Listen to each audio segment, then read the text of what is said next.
Okay, thanks for everybody coming to the Naturopathic Medicine Committee. We're the first quarter meeting, and I'm going to go ahead and call the meeting to order at 10:06. And I will call roll call to see if we have quorum. Dara Thompson, Here, present. Dr. Greta D'Amico, Present. Dr. Gregory Weisswasser is not here. Dr. Miles Spar. Here. Present. Thank you. Dr. Mina Yoon. Present. Dr. Bruce Davidson. Present. Thank you. Ms. Shirley Worrells. Present. And Dr. Vera Singleton. Thank you very much. And we have a quorum. Oh, Dr. Miles Spar, can you please confirm your location? Sir, 9201 West Sunset Boulevard, Suite 812, Los Angeles, California, 90266. Perfect, thank you. Any public members present? None. Thank you. All right, thank you, everybody, for coming, and we are going to go ahead and go to our second item on the agenda, which is the election of officers. I sent everybody bios so that everybody had a little bit of information on everybody's background, and not sure what the norm is for We'll entertain some nominations. entertain some nominations. Well, first of all, maybe Rebecca could tell us each of the positions that we'll be taking nominations on for today. All right. So first, we've got the chair position, and I gave everybody a little bit of a brief kind of duties that may be included for both the chair and vice chair positions. Both of them are open and needing to be filled. Just briefly, the officer positions that are elected, they're elected on an annual basis. The duties include, but are not limited to, attending and testifying at legislative hearings and oversight review, which is also known as the sunset. All communications relating to any committee action or policy, that individual or the designee is the only person that is allowed to speak on behalf of the committee. Monthly contact with executive officer for updates, issues, that type of thing. Periodic travel, approximately 2 to 6 times a year in addition to the subcommittee meetings, and that's just all dependent on what we've got going on legislatively, if we're down at the building, that type of stuff. So I know you guys have had a little bit of time to review the background bios of everybody and the duties, so we can So we'll start with the chair position. chair position. Nominations. Any nominations for the chair position? I nominate Dara Thompson. Okay. Will you accept such duties? Yes. Perfect, thank you. Servitude. So we've got the election of chair to elect Dara Thompson. And then we can have discussion, public comment, and then we can vote. Okay, perfect. All right, so is there any public discussion, any public comments for this? Okay, so we're going to go ahead and do a roll call vote. Dr. Dara Thompson? Should I abstain or? You can vote, you can vote. I checked with my family and they said it was okay, so. Perfect, great. Votes yes. Dr. D'Amico? Aye. Thank you. Dr. Weisswasser is not here yet. Dr. Spar? Aye. Thank you. Dr. Mina Yoon? Aye. Thank you. Dr. Davidson? Aye. All right, Ms. Worrells? Aye. Thank you. And Dr. Singleton? Aye. Thank you. And that is 7. Hey, how are you, Dr. Weisswasser? And Dr. Weisswasser is here, so we'll go ahead and call a roll call again.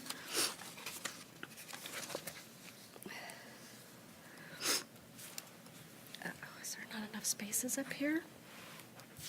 Let me get him let me get him a chair. He can scoot right here. Here, Dr. Weisswasser, you can come up here. Let me get you a chair. Well, you need a mic. Thank you. You're welcome.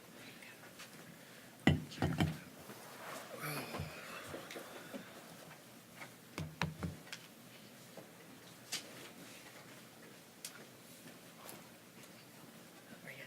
Good, how are you? I'm good, thank you. Do you need a, here, let me get you a packet so you have it.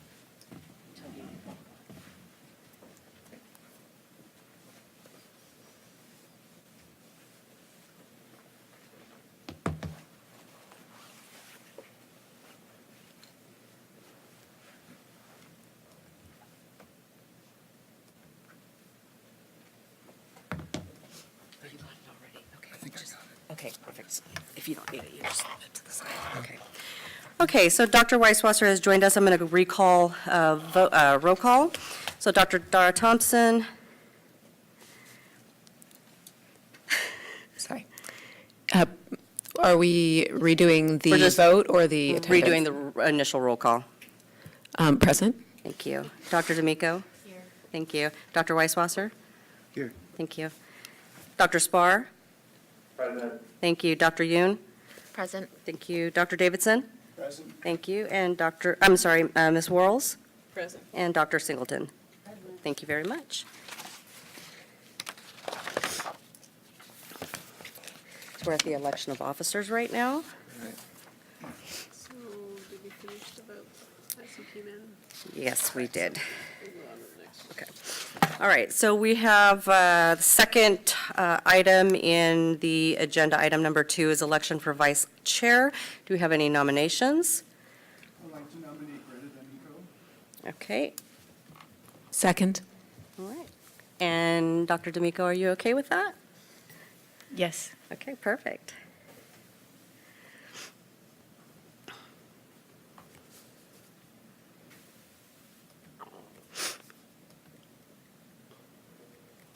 Okay, I'm going to go ahead and do a roll call vote for this. This is going to be to elect Dr. D'Amico to serve as the vice chair of Naturopathic Medicine Committee. Is there any public comments or discussion? Okay, with that, we're going to go ahead and call roll call. Dr. Thompson, Yes. Dr. D'Amico, Aye. Dr. Weisswasser, Aye. thank you. Dr. Spar, Aye. thank you. Dr. Yoon, Aye. thank you. Dr. Davidson, Aye. thank you. Ms. Worrells, thank you. And Dr. Singleton? Thank you very much. And that moves with 8 votes.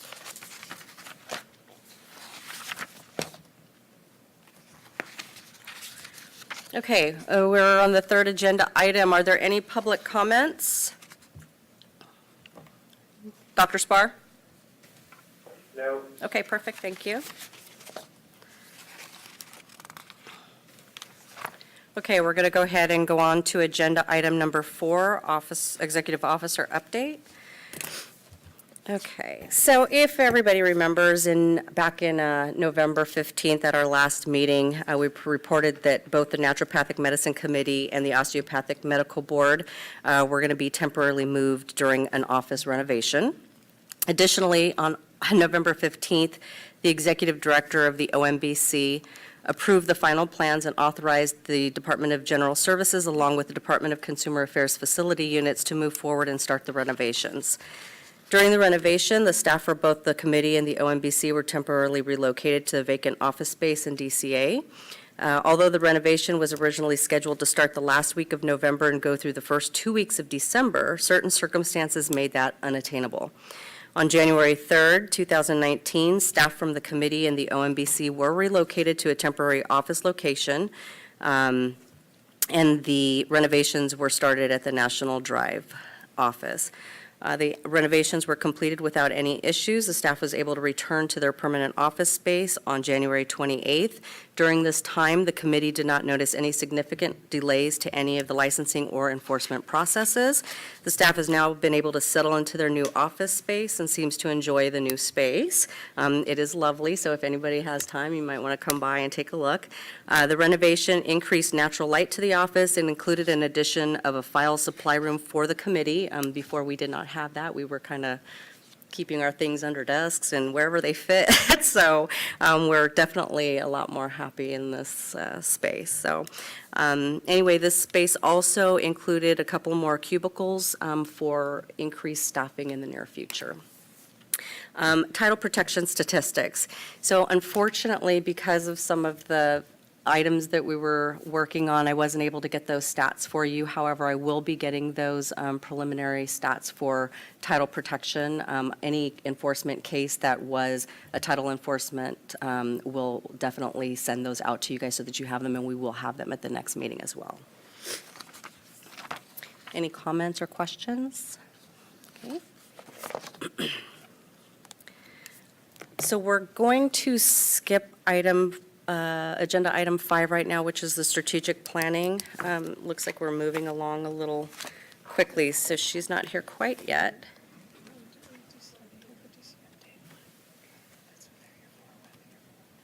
I don't know that DCA update's on there. So we're going to go ahead and go to, agenda number 6. And this is recommendations and possible actions on amendments to the Naturopathic Doctors Act. And I know that we discussed this back in November, and there are certain things that the committee was thinking about taking and looking at to find out if there's any scope expansion changes or changes within scope that we needed. A couple of those items were the continuing education. With the addition of NANCIAC, we felt that it may be the time to take a look at the participants that were able to approve naturopathic continuing education. So if you notice on page 48 of your materials, Business and Professions Code 3635 is the statute that deals with our continuing education. And subsection B, I have highlighted, underlined, and bold. These are the current approvals that are allowed to give continuing education right now. That's the CNDA, the American Association of Naturopathic Physicians, the California State Board of Pharmacy, the California Board of Chiropractic Examiners, and of course, the committee. And then any other course that meets the standards for continuing education for licensed physicians and surgeons. So any AOA, AMA approved classes or courses would be able to be accepted.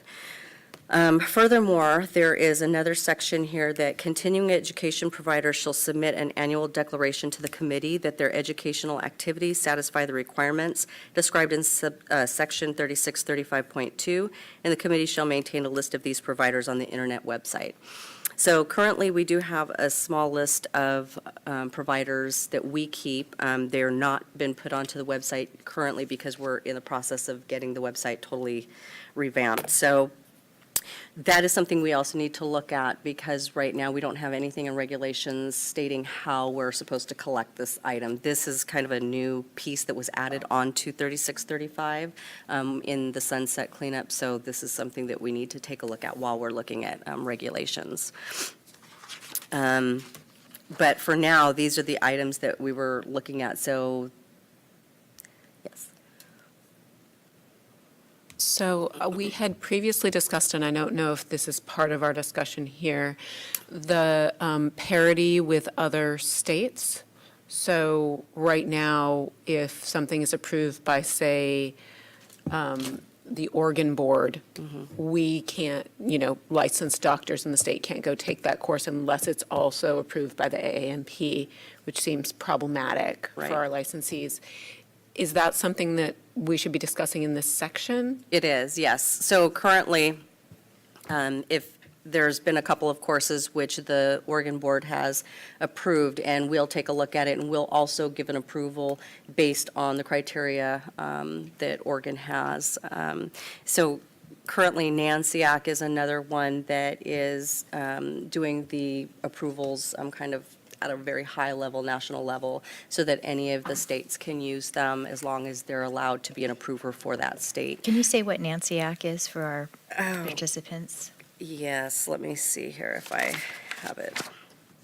It is, let me look it up really quick, sorry.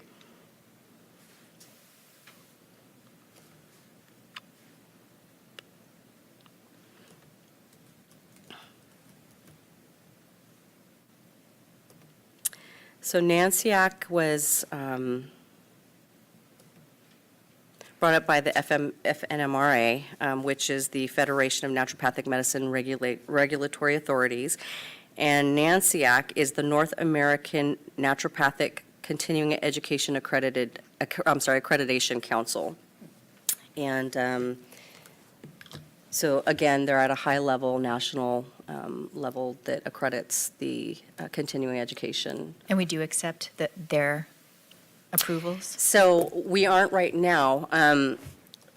NANCIAC has based their criteria on California because we have one of the kind of strictest guidelines for continuing education with a lot of the new items that were put into our statute. So they took the California and they used that as their baseline. So all of the other states are a little bit, looser with their statute when it comes to approving the education piece. So they based it on California, and that's kind of what they're. So if they approved a course at this time, you would have to also go back and recertify it on behalf of the committee? That is correct. To add, groups that are qualified to provide approval, is that a legislative, or can we do that in regulation?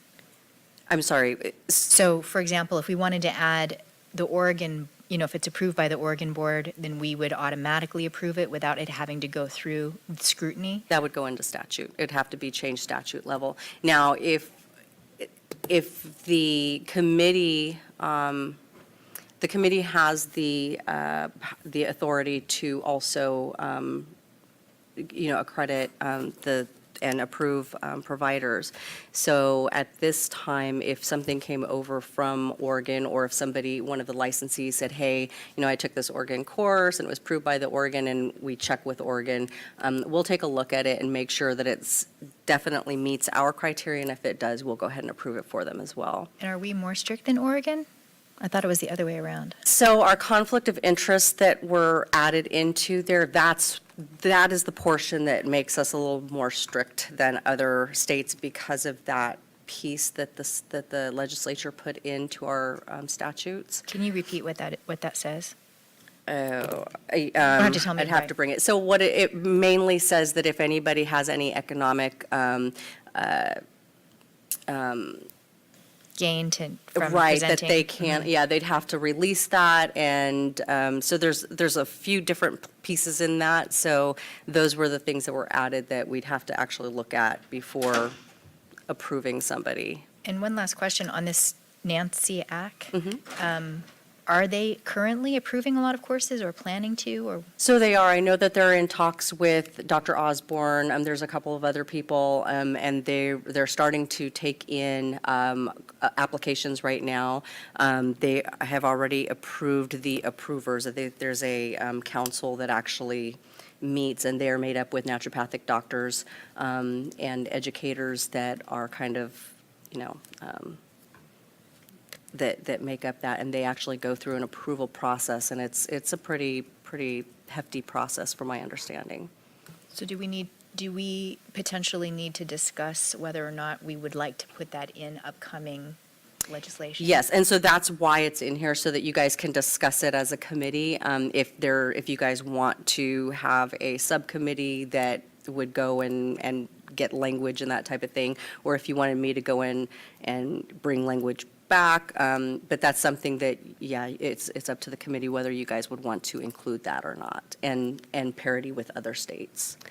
So with the NANCIAC, you said North American, does that include Canada as well? It does, yes. Okay, that seems helpful. So just to clarify what we're talking about, we're basically at this point discussing whether or not we want to add other criteria for providers. certifying continuing education. Right now, if someone is not on this group, the committee can't approve it. Is that us as a whole, or would you and the Bureau be able to do that without us meeting? Do you understand what we're saying? So right now, the staff, as, if you guys instructed us and said, hey, yes, you can, meet this criteria, you can go ahead and do that, then absolutely, the staff can approve those providers. So that would be something that, because it takes a while to change statute, we would be able to put that in place as a committee here during this meeting, so that if something came in from another state and we wanted it to be assessed on whether it should be approved, you would be able to do that without us meeting. That is correct, yes. And currently, that is what we do. So the staff currently will go through something. If something comes and it has not been approved by one of the other entities except for the committee, we can go and take a look at it and see if it meets the criteria in statute. And if it does, then we can definitely approve it, and we have in the past. There's people that go and take Oregon courses all the time because they either live in Oregon or they kind of straddle the line and they're back and forth all the time.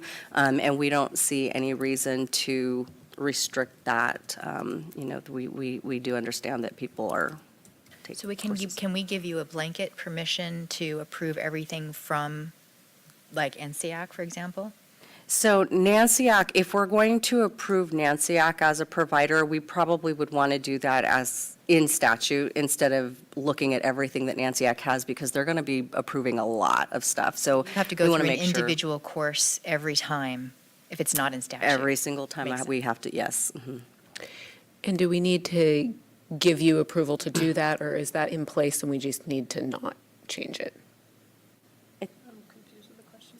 So Currently, what Rebecca had said is that if a course comes in and there's a question about it, then at the Bureau, they can just go through it and decide whether or not to approve it. And I'm saying, do we need to say again that she has permission to do that, or do we just leave it in place as is?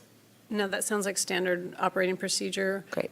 This language here today would add in what other courses are approved by these entities that would then allow them to approve them. Right, and take the burden of them checking every course. Correct. Because they've already been checked by these other Right. entities. And here today, you're just looking at this language and deciding if you approve it and you want her to pursue a legislative change, looking for a bill sponsor, or if there's a sunset opportunity, or like Right. that. It's not the regulatory motion that we usually do. It's a Got little it. different. Okay. I have a question. So are we also saying, do I understand correctly that we're saying that NANCIAC is a relatively new entity, that is correct. and that we would like to consider adding it to this list? That is correct, As part yes. of the update to the statute? Correct, yes. Okay.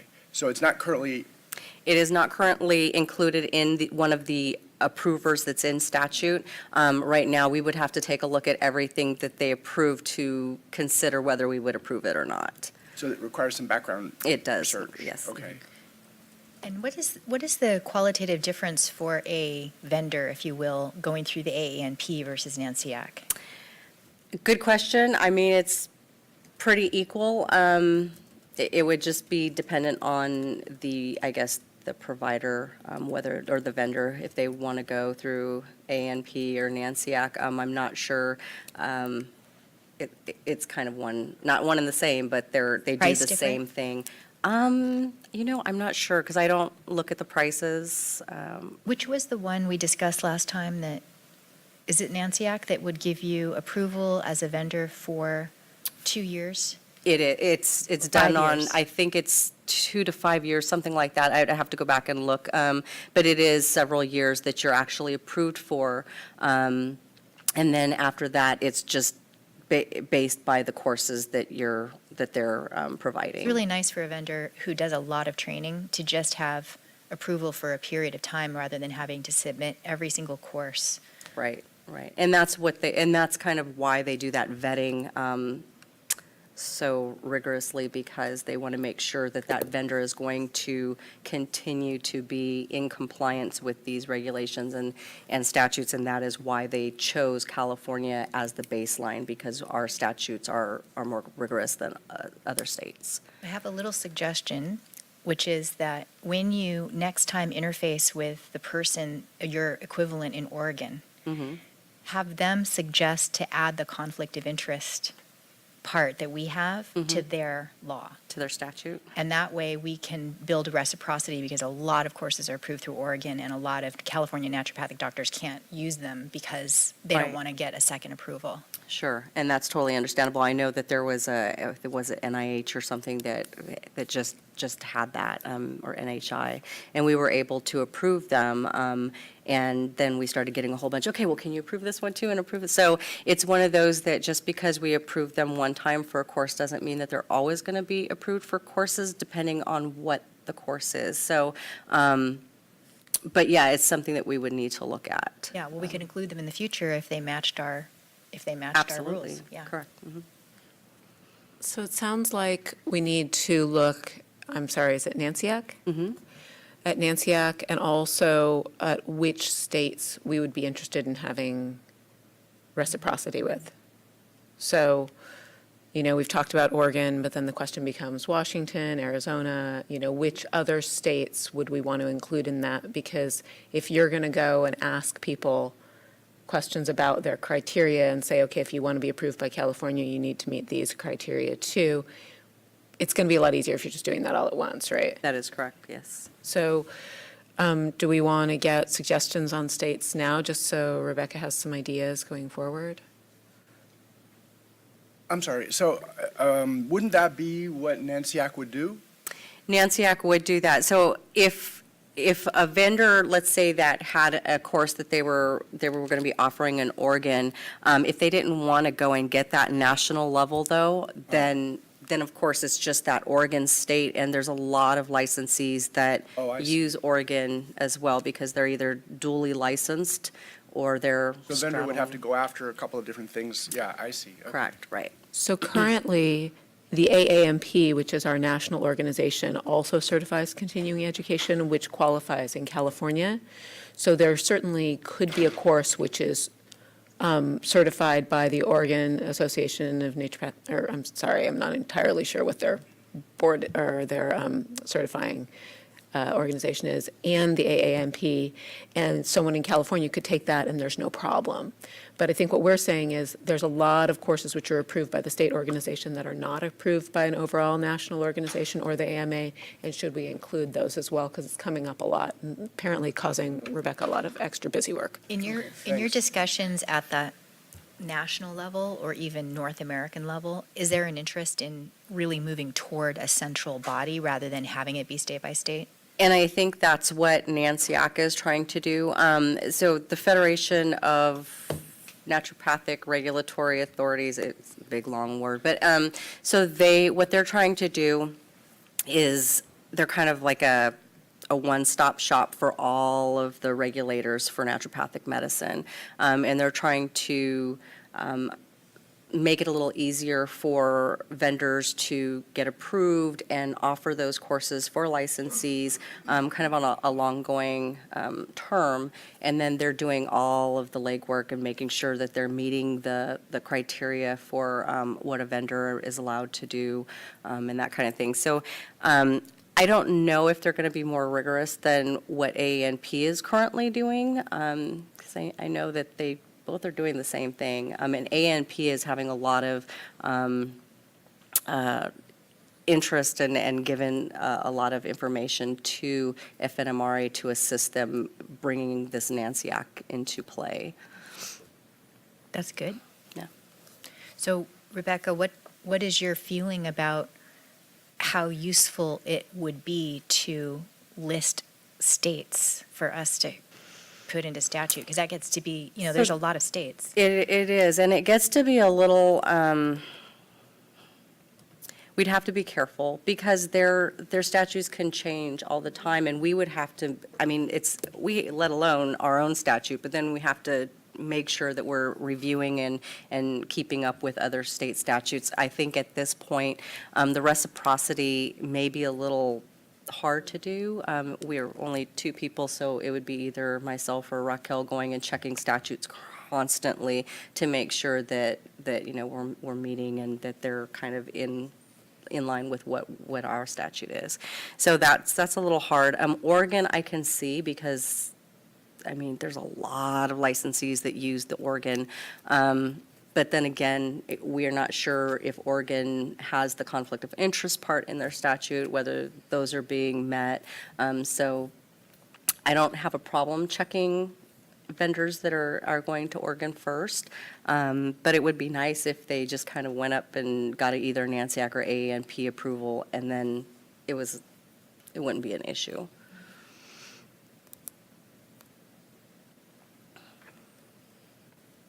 Do other people have an opinion about that, whether we should just go for the higher national certification or try and at least look at some of the border states that were more likely for our licensees to go, like Arizona and Oregon? I think people go to those trainings frequently because they're so close. Right. But I also have to say, the majority, I've gone to several, and they have gone and gotten the AAMP approval. That is So, correct. we can just hold them to a higher standard as we're such a large state and we have so many licensees, Do you have any idea about the agency in Oregon, if they have that, are they having that discussion as well? So at the last Federation meeting, Oregon is one of the states that is kind of looking into NANCIAC right now. I know that I speak with the Oregon executive quite often when we do the Federation meetings. So it is definitely something that we can kind of talk about and see if they have a conflict of interest piece in their statute. If they do, then it would be a lot easier for me to take a look at what they have and kind of pre-approve courses that they may have listed for the year. But again, the reciprocity thing may be a little bit hard. I know Arizona is huge, and they have a lot of great continuing education courses. However, they're also very broad in their scope. So we have to also be careful that it's not something that we're, sending licensees off to go get trained in that they can't even use here. So, although I don't want to restrict our licensees from broadening their, level of continuing education, we also have to be careful that it's not giving them a sense of they can come here and do whatever it is that they just went and learned in Arizona. So it is one of those things that we do have to be careful with as So well. for today, perhaps we could kind of entertain a motion to add NANCIAC to proposed legislation in the future, and then ask the executive to continue conversations with Oregon, and we can always add that later at a future meeting, if it seems appropriate. So I will, I'll go ahead and have some conversations with Oregon, and what I can do is at our next meeting, or actually before the next meeting, I can send you some more information about NANCIAC. Maybe I can see if we can bring somebody from Washington or Oregon. The executive for FNMRA is up in Washington, so she may be able to come down and speak with you guys about this a little bit more in depth about NANCIAC and, kind of how they do their vetting process for vendors and that type of thing. But That's a truly elegant solution to an otherwise very difficult problem for every single state where there's licensure. So, it is. And from my understanding, it's going to be something that the fee won't keep people from coming to it, so. May I ask one more question? I'm sorry. I don't mean to prolong this unnecessarily, but it occurred to me from a comment that I think I just heard that one of the risks that we want to try to avoid is that continuing education programs in other states may reflect scope of practice in those states, and individuals in California who take those continuing education classes may come back to California and not necessarily realize that the California scope of practice doesn't allow what they just learned. Is that Right, that is kind of heard correct. Yeah. So that's a concern in terms of the degree to which the material included in the continuing education course matches the scope of practice. That is correct. That's permitted. Okay. is that one of the criteria for approval? So, it definitely needs to be something that, it doesn't have to meet the scope per se, but we just have to be very careful. We have several people that are coming in from Arizona, and they do Botox there. They do, the microneedling. They just do all of these different things, and they come here, and they think that they can do it here as well. So they start doing it, and then we're having to open up cases. So it's definitely something that we have to, we know that we're very restrictive here. Unfortunately, California is restrictive, and I think Alaska is the only one that's more restrictive than we are. So it is very unfortunate that California is so lagging in the naturopathic medicine scope, but it's something that here in the next couple of items that we're going to start discussing in a scope change to allow NDs here to practice as they've been trained. Well, I think the criteria are really, does it satisfy the statute of what we're, Right, is because- required for our. I mean, if you think about it, NDs are allowed to take any AMA or AOA courses, and it doesn't mean that you guys can go and do open heart surgery. So it's not the scope, it's just that we really want to be careful when they go and take an ND course from another state, that they don't come here thinking that they can just do it here without knowing what their scope is. Yes, and also, we have licensees that may want to practice in another state at another time. So it's certainly fine for them to train in something that they can't do Absolutely. here. And we need to be clear about that. But I think also one of our roles is to educate our licensees on what actually is in their scope, because that continues to be an area of confusion. That is Working correct. on it. Yeah. So maybe we won't take any action on this right now. We'll continue to look at Nanciac, and I'll bring you guys some more information so that you have a little more information on kind of how they do their processes and kind of what their processes and everything. So, You could get a rep or someone to come talk to us. It'd be fabulous. yeah, I can do that. I'll say I'm inclined to, I do trust the office to know what's approved, but it is good for us to have looked it over and agreed, Sure. yeah. Okay. So then we can go ahead and discuss item, what is this, 6B, which is the possible legislative proposal for title protection. And as you know, if you go to page 50, this is the text that that the legislature had originally started to put in our sunset bill before they took it out because of the contention that it caused, and they didn't want it to keep our sunset from moving forward. So what they did was they took this back out and said, hey, let's talk about this at a different time so that you guys still have your act in place. So this is a different time. So we'd like to go ahead and start discussing this. Currently, our enforcement cases, about 86% of our enforcement cases are for people that are not licensed. It's unlicensed activity. And some of these, they're using the ND title. Some of them are still only using naturopathic practitioner. But any time that you give that word practitioner to a layperson out there in the community, they assume that it is a licensee. Unfortunately, that's not the case in our statute. Our statute allows the naturopathic practitioner to be used by those who are not licensable. And it is very confusing to the consumer, to say the least. Out of the majority of our enforcement cases where we have unlicensed activity, we've checked with the complainant, and the complainant has thought that they were going to see a licensee. And that is the big piece that we're looking at right now, and those are the figures that we're going to be bringing to you guys to kind of give you a visual of where we are and what the title protection would be protecting and fixing. Again, 86 and 87% of complaints is a huge piece, and we're using our own budget from licensing fees to go after these unlicensed people, and we just don't feel that that's where our money is best spent on. So unfortunately, though, for the consumers, the protection and making sure that they are not being hurt by people that are not licensed is the big picture here.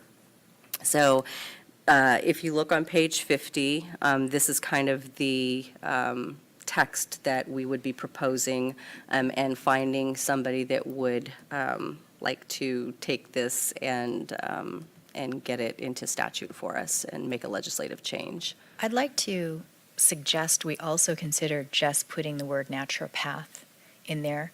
The explanatory page on the other side says it's kind of like a derogatory term, but I really don't think that's true. I think most of us refer to each other and ourselves as naturopaths constantly. And that is typically the case, except in California, where naturopath is just that. It is somebody that is not licensed. So and unfortunately, We do use it interchangeably, and for a long time, we used it interchangeably until the licensing became, something that was here in California.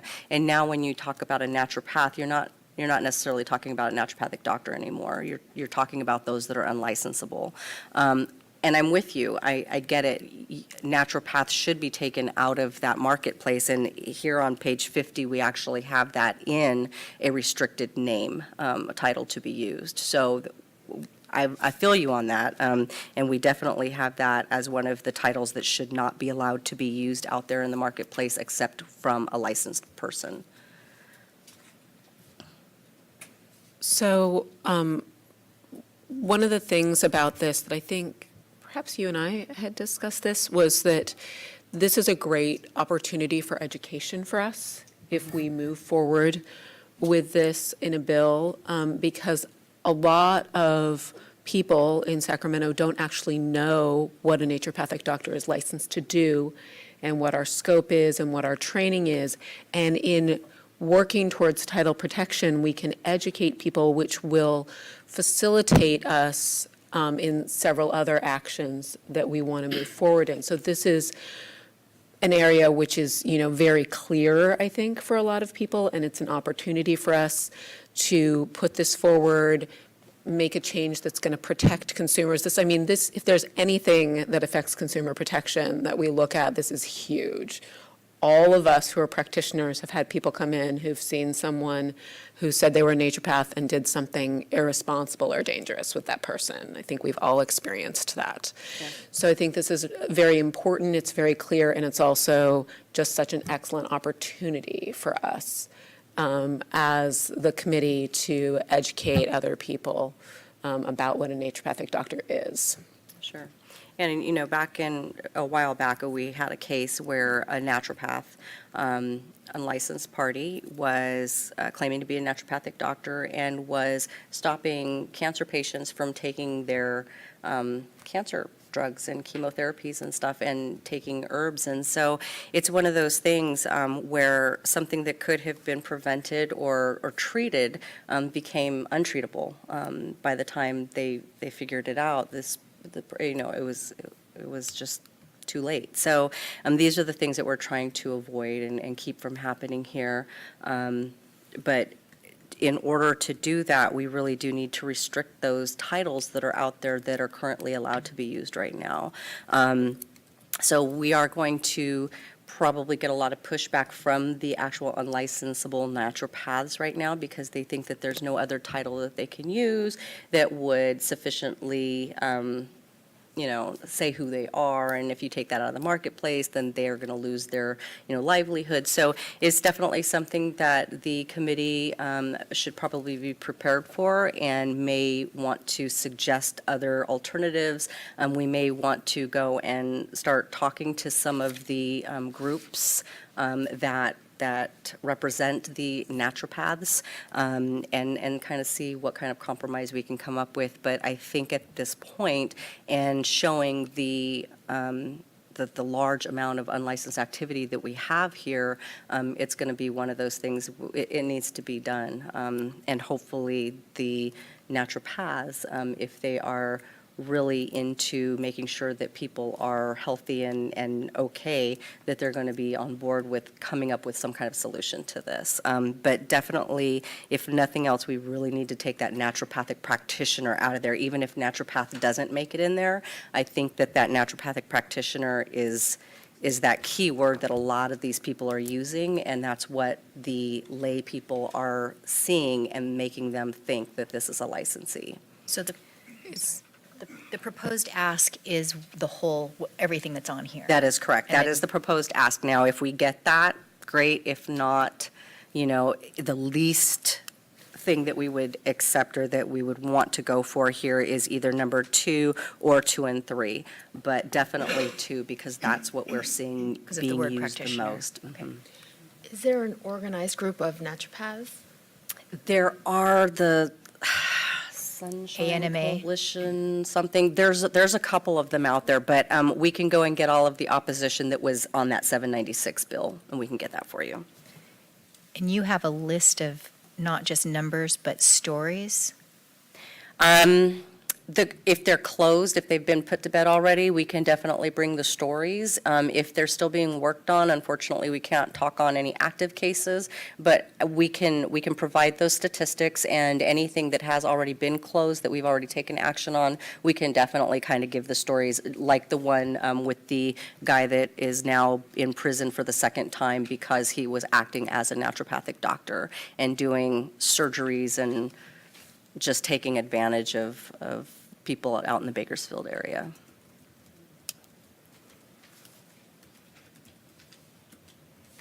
What was I going to ask? You'll come back to me. Okay. So what do we need to do to move this forward? So we need to, if you guys are all in agreeance to this, and what we would need to start doing is going and finding a legislator that would want to take this and carry a bill for us. How would we do that? I would have to go down and start knocking on some doors. That we have a couple of names that our legislative unit has said, hey, you may want to try these people. It's hard because a lot of the people are new right now, so we're not sure kind of where they are and, what they're wanting to represent or what they're wanting to bring in their agenda right now. So it is going to be a little bit more difficult just because we don't know, but we will definitely find somebody and let them know, the problem that we're having once we have those numbers. And I know that the numbers are high, and I'm sorry that I don't have them here for you today, but I will get those to you in the next couple of days. But those stats are going to kind of talk for themselves. And I think that anybody that cares about consumer protection at this point would take that forward. I think. Can it be either, Sorry, go ahead. can it be either House or Senate? It can be either one. We usually get out of the Senate. Assembly is kind of where we find the majority of our opposition or pushback, but So an assembly At this sponsor point, might be nice. an assembly sponsor would be wonderful, yeah. The stories would be helpful not only in lobbying for the change, but also in talking to the other groups. They may not even realize the extent to which it's a problem at That all. is, and I think that is the reason. So the Senate, and Senator Hill is the one that actually put this language in the SB 796. He was all for it, thought that it definitely was one of those pieces that was very confusing to the consumer, everyday person, and unfortunately, it would have went through until the opposition came out saying, well, then what are we going to call ourselves? So that, I remembered what I was going to say is, do we know, or can we do research on what are the allowed titles? Like, I think it's a county thing that you can become a certified holistic health practitioner, HHP. I think that's San Diego County. Right. And then there are health coaches and so forth. Some of them are not regulated, so it doesn't really matter what they say. We don't have to give them, a title per se, but they might even want that. I don't know. Sure, and I think at this point, it would be in our benefit to have some suggestions readily available, start kind of having that dialogue with the people that we know are going to come out and oppose this. And we may want to, speak with the medical board. Sometimes they have some great suggestions. I know that 796, they supported that bill. And so I think maybe at this point, we might want to talk with a couple of different stakeholders in this. But we can definitely check with other states to see kind of where their titles, I know that naturopathic practitioner is something that is in title protection in a couple of different states. So it sounds like we have the language. What we need most right now is a sponsor. The sponsor. Mhm. So do we need to vote on this in any way? Okay. I would motion that we move forward in finding a sponsor for this Title Protection Act. I second.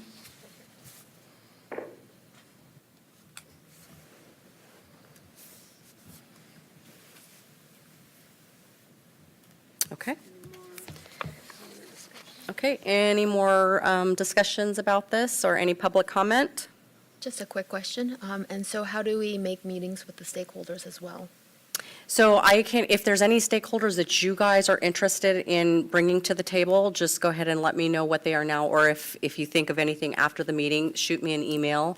I will start making contacts with my contacts in those circles, and we'll start some discussions. The one that I'm aware of, because I was enrolled in one of these schools before I went to naturopathic school, and that's the ANMA, American Naturopathic Medical, is that right? Medical Association. ANMA? ANMA. Their base, I think, is Las Vegas.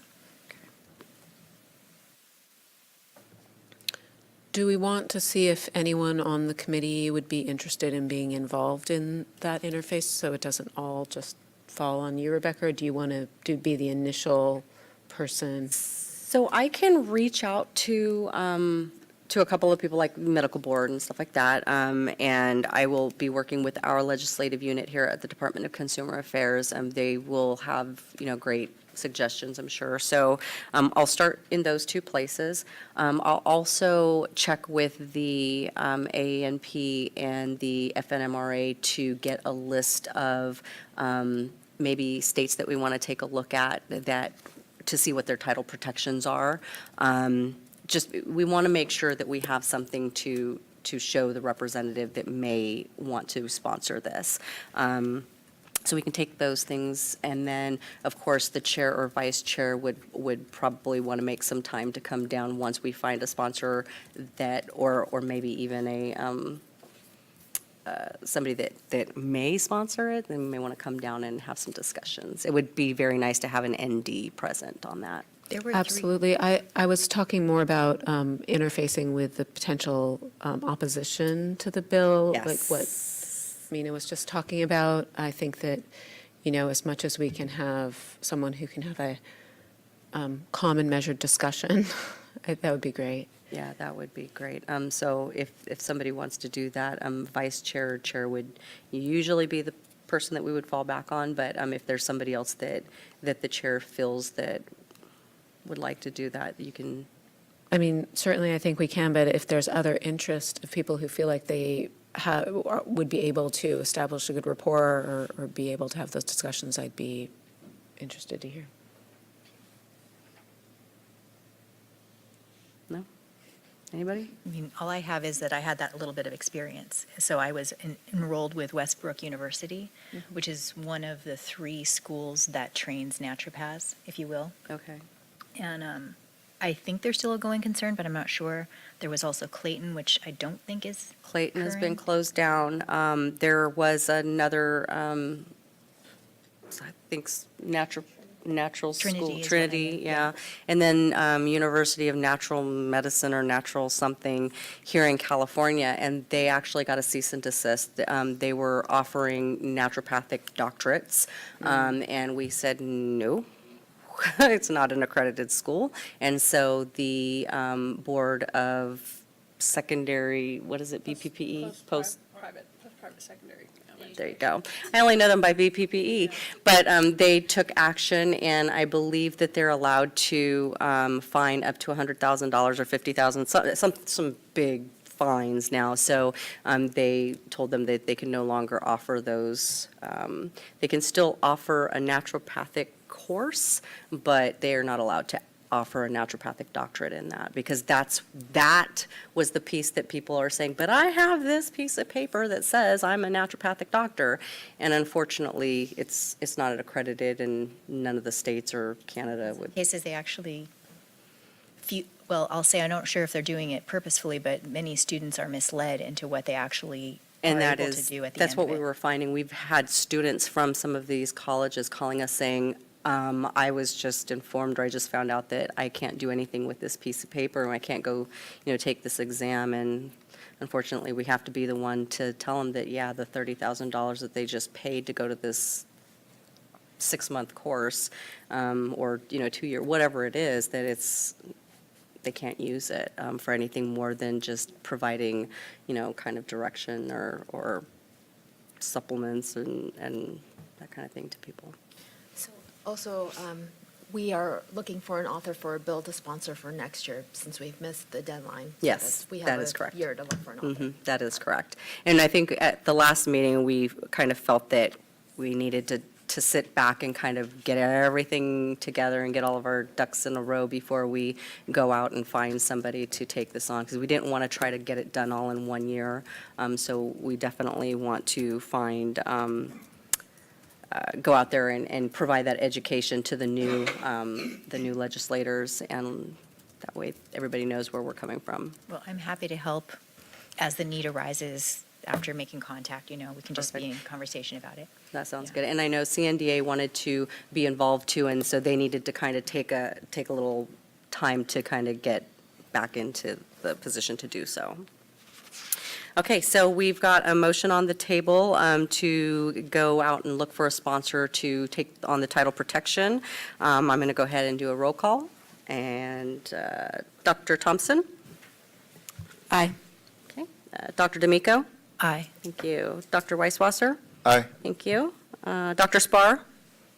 Aye. Thank you. Dr. Yoon? Aye. Thank you. Dr. Davidson? Aye. Thank you. Ms. Worrells? Thank you very much. And Dr. Singleton? Thank you. And we've got 8 yeses, and the motion passes.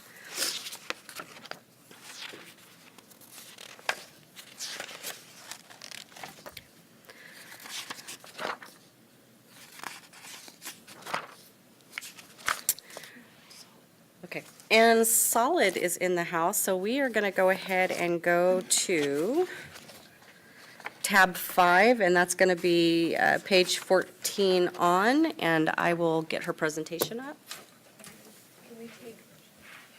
Can we take just a brief bathroom break while you're getting that up? Sure. We'll go and break for 5 minutes.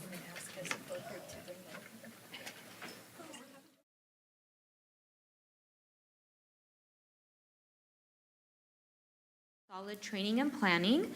I am a facilitator, a strategic planner, and sometimes a co-trainer. And so Julie's not here today, but she will be here when we do the actual strategic planning session. We will be kind of tag teaming and completing the strategic plan for the committee. Just a couple things. We're not consultants. That's the first thing everybody asks. Are you guys consultants? We're not consultants. Sorry. Can you speak up, or I can't hear anything? Oh, can you hear me now?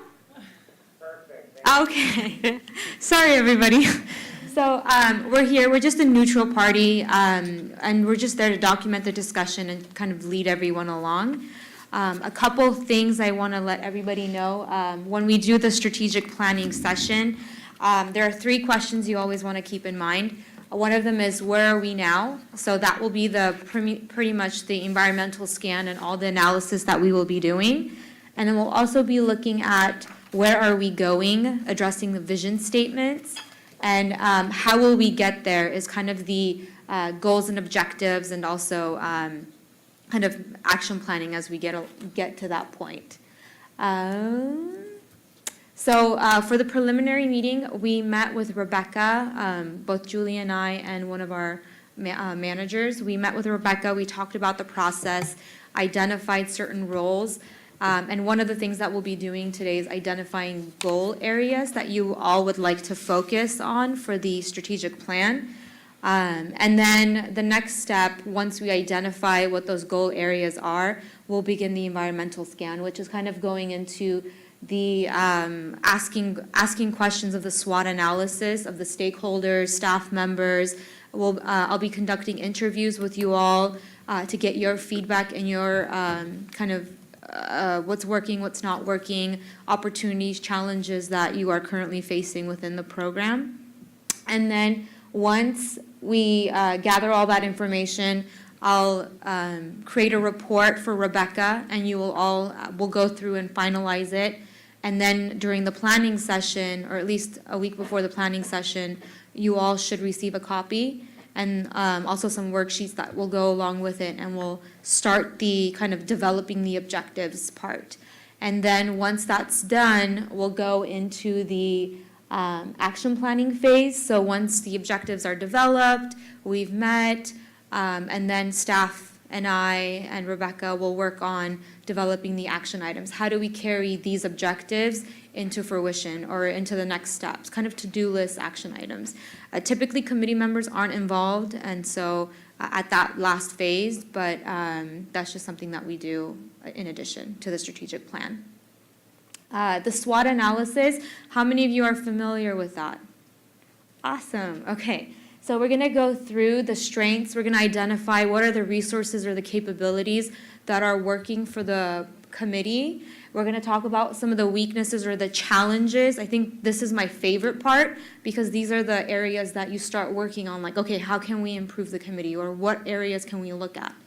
And then opportunities and threats we have are two areas where it's kind of outside of the committee's control. So whether it's legislature, the economy, the industry, I heard that discussion about naturopaths and doctors and unlicensed people using that terminology. So that's something that would come up within opportunities and threats, or even does that threaten the industry or you want to address.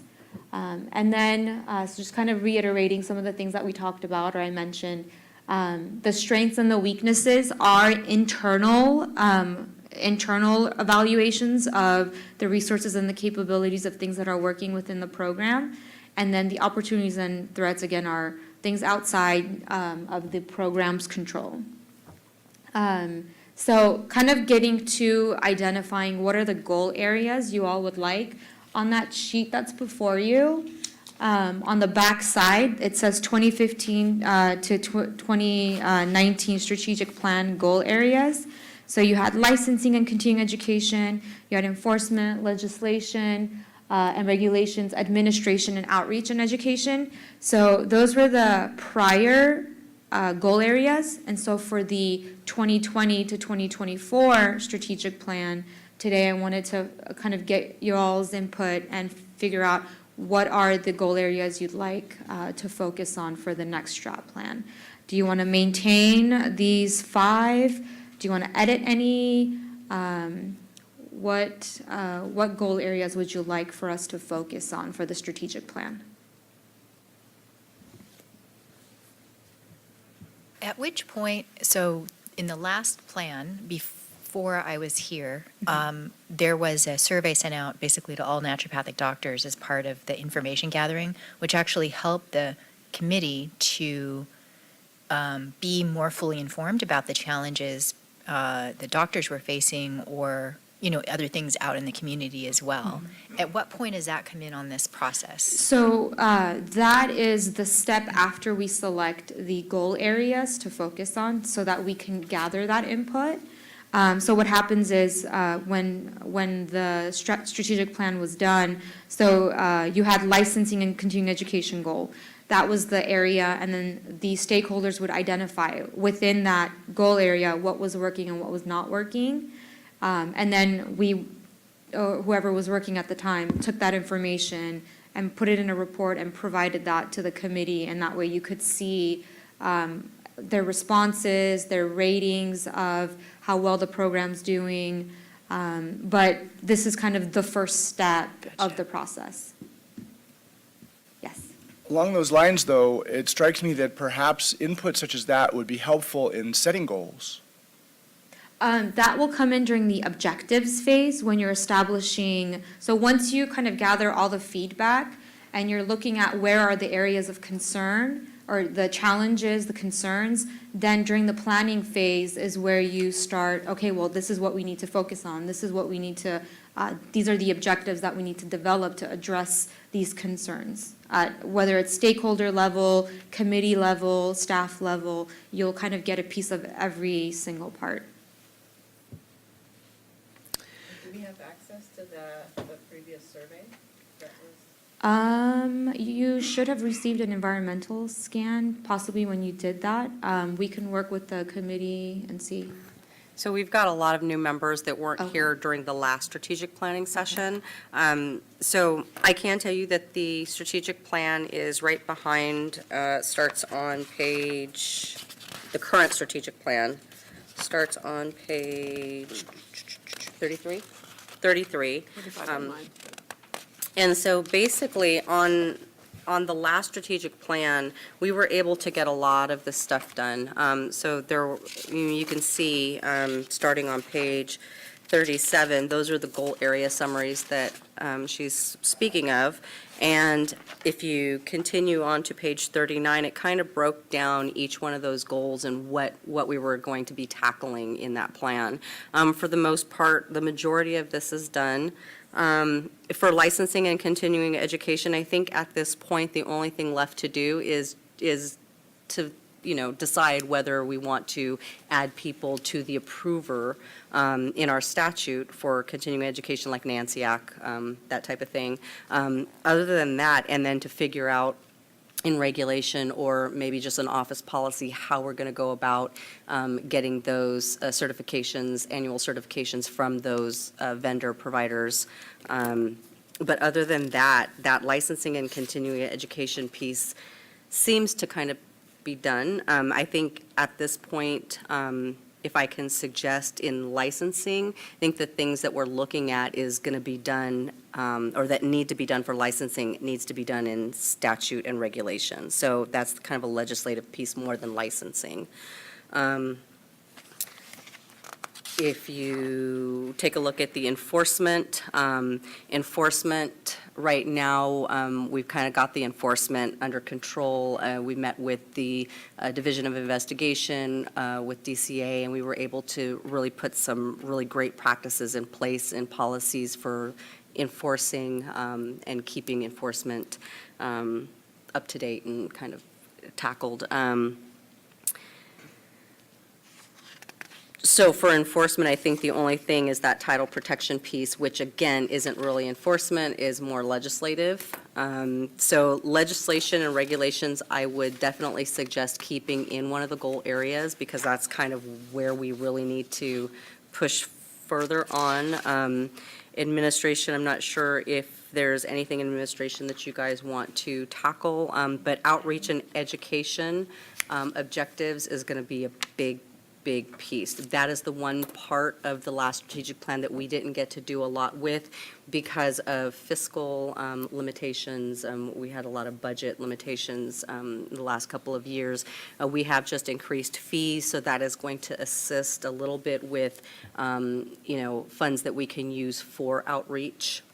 And helping the consumer know, what naturopathic doctors do, what naturopathic medicine is, and just kind of that whole education piece. So those are the two areas that I would definitely suggest keeping in the strategic plan, is the outreach and education objectives and the legislation and regulation objective. But other than that, you guys can feel free to discuss what you feel may be beneficial.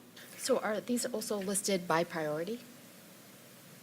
No, I think, so if you look at I'm not sure, do you guys do No. priority? No. It's just typical that most programs, or actually all programs, when they do their strategic plan, they typically have a licensing goal area, an enforcement goal area, ledge, or for admin, it's usually like organizational effectiveness and then outreach. These are just the typical 5 goal areas that Perfect. most boards use. Can't or have a goal area to add staff, can we? That an usually comes up executive under thing. organizational effectiveness for staff. I don't know that we have any influence over that. I think Just- right now, budget is the biggest concern with, we just don't have it in the budget to bring staff on. Even if we were able to pay salaries, then we have to think about all the benefits and things that are added on, and the 5% every year that rank and file gets. So those are the things that we really have to watch for. I was really lucky in being able to bring in the analysts that we do have currently. We can take a look at like temporary positions, temporary help, bringing somebody in for maybe to do a project, like maybe the, outreach, that kind of thing. But we really have to watch out, and we were discussing the possibility of bringing in a consultant as a lobbyist.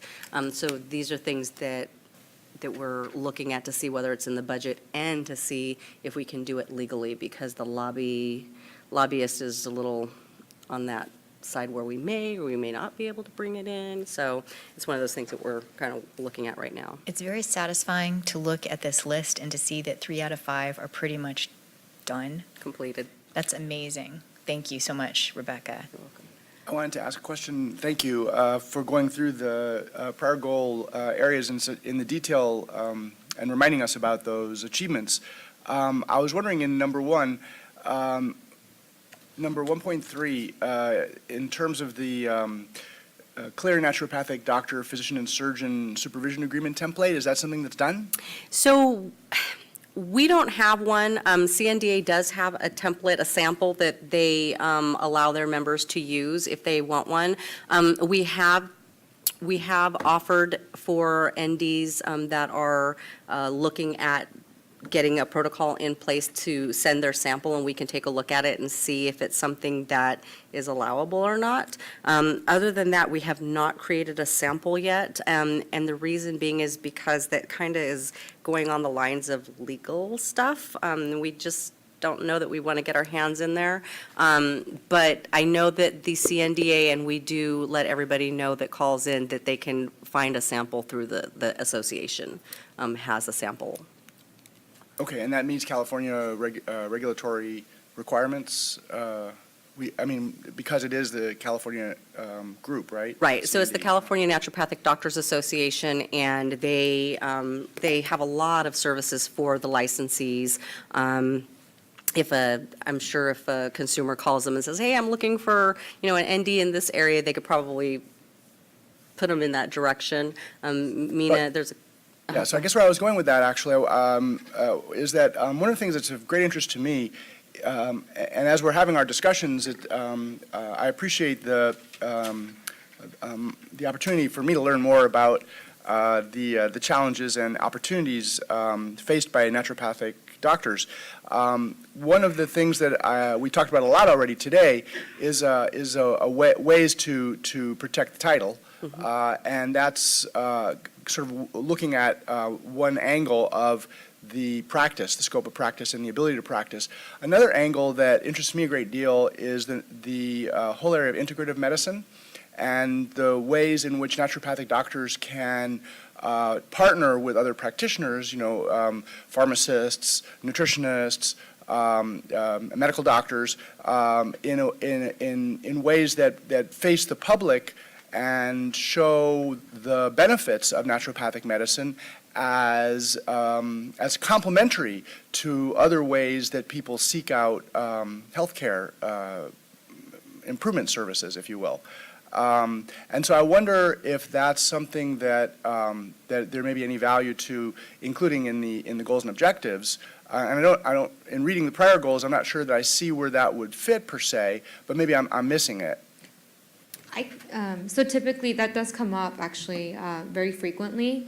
And what other programs do is they'll either incorporate that under administration in terms of collaborating with other agencies or other professions, or it comes under outreach.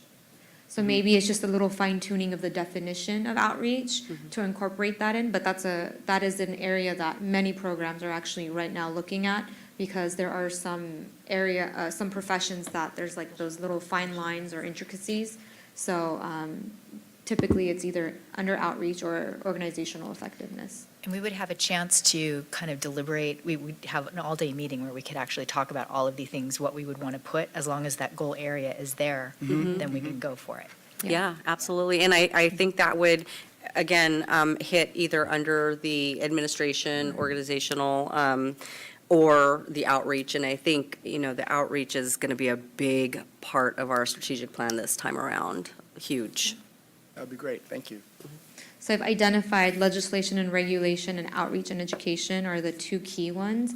But then in terms of, would you all like to continue with licensing and continuing education, enforcement, and administration? So either nothing changes, or if you have additional goal areas, we can put that on there too. Well, we're kind of finishing it. We're not quite done with it. So I don't know that it needs to be on a new strategic plan as long as it allows us to finish what we're doing now. Right, so we still have through the end of 2019 to finish working on whatever it is but I can tell you just this 1 year isn't going to be enough time to do all of the outreach pieces that we wanted to. I'm not talking about outreach, I'm talking about continuing education. Yes. So really what we have left in that is legislative. if Right. I'm right. So really, I don't think we need to have it on there as a goal area. No, I think you can pull that under the legislative piece, and I think we'll be okay with that. Which area was that, sorry? So right now, we have under, I believe it's licensing and continuing education, a piece with continuing education. So I think what we're going to do is, we're going to keep that one piece, which was to look at continuing education, and we'll just move that over under the legislative piece, because So then licensing will just be licensing? So, I Well- don't think we're going to have anything in licensing this Oh, time. at all? No. I mean, can we completely remove that as a goal area as a licensing body, though? Yeah. I'm sorry, what was that? I said, can we completely remove that as a goal since we are a licensing body? Like, isn't that sort of an ongoing goal, even if it has a small amount? I mean, I don't know. It's our mission as a committee, but it's not the same as how do we want to move forward? Like, what are our areas of focus for the next 5 years?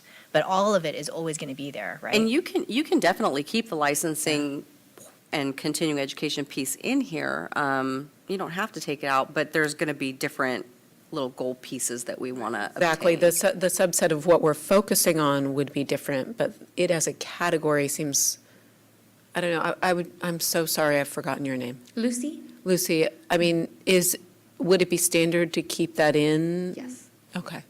I would recommend keeping that in, even if you have goal, objectives under continuing education, you can take continuing education off, because typically, other programs kind of put continuing education under licensing, because licensing is the seeing of renewal and licensure, and it entails continuing education. But I wouldn't recommend taking licensing completely off, just because you can hear from your licensees about what other things might be in the industry.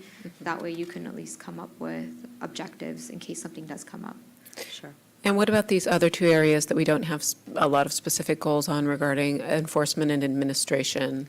I would also recommend keeping enforcement. I'm not sure what the enforcement statistics are for the committee, but just so that your stakeholders have an opportunity to provide their feedback about the regulatory aspect of things, I would be important. Administration, that can be, that's up to you all. But I know some of the core ones are typically licensing, enforcement, legislation. Those are the three core ones. I would say with administration that we had, some significant issues of making sure that we were adequately staffed, et cetera, which have been really well dealt with. So I'm totally comfortable removing that one. And I think the only thing right now that I would keep under administration is, I know that, that there were a couple of you that wanted to come up with some kind of app or way that you guys can kind of see what our tasks are, and kind of if there's anything you needed to put into it. And I think Dr. D'Amico had suggested a certain program that can do this. And so right now, we need to check and make sure that it's something that is allowed, because we, again, don't want any ex parte communication. So we want to make sure that it, in having this kind of place that you guys can go and take a look at what our objectives are and kind of where we are in meeting those, that you can contribute to it or just view it and not risk doing something that, is outside of the communication. We might want to consider keeping administration also if that determines what we're asking from our stakeholders, because we had feedback from the previous survey about things that have been improved. And even through the process of simply asking, how's it going, you get people to acknowledge that it's better. You know what I mean? In a way, it's like an indirect outreach Absolutely. thing. Yeah. So it never hurts to say, how are you happy with the time that it takes to get your application processed or whatever that is, A, to uncover issues that we might not be aware of, Right. or concerns that people have. Maybe it's just a communication issue about what their expectations are.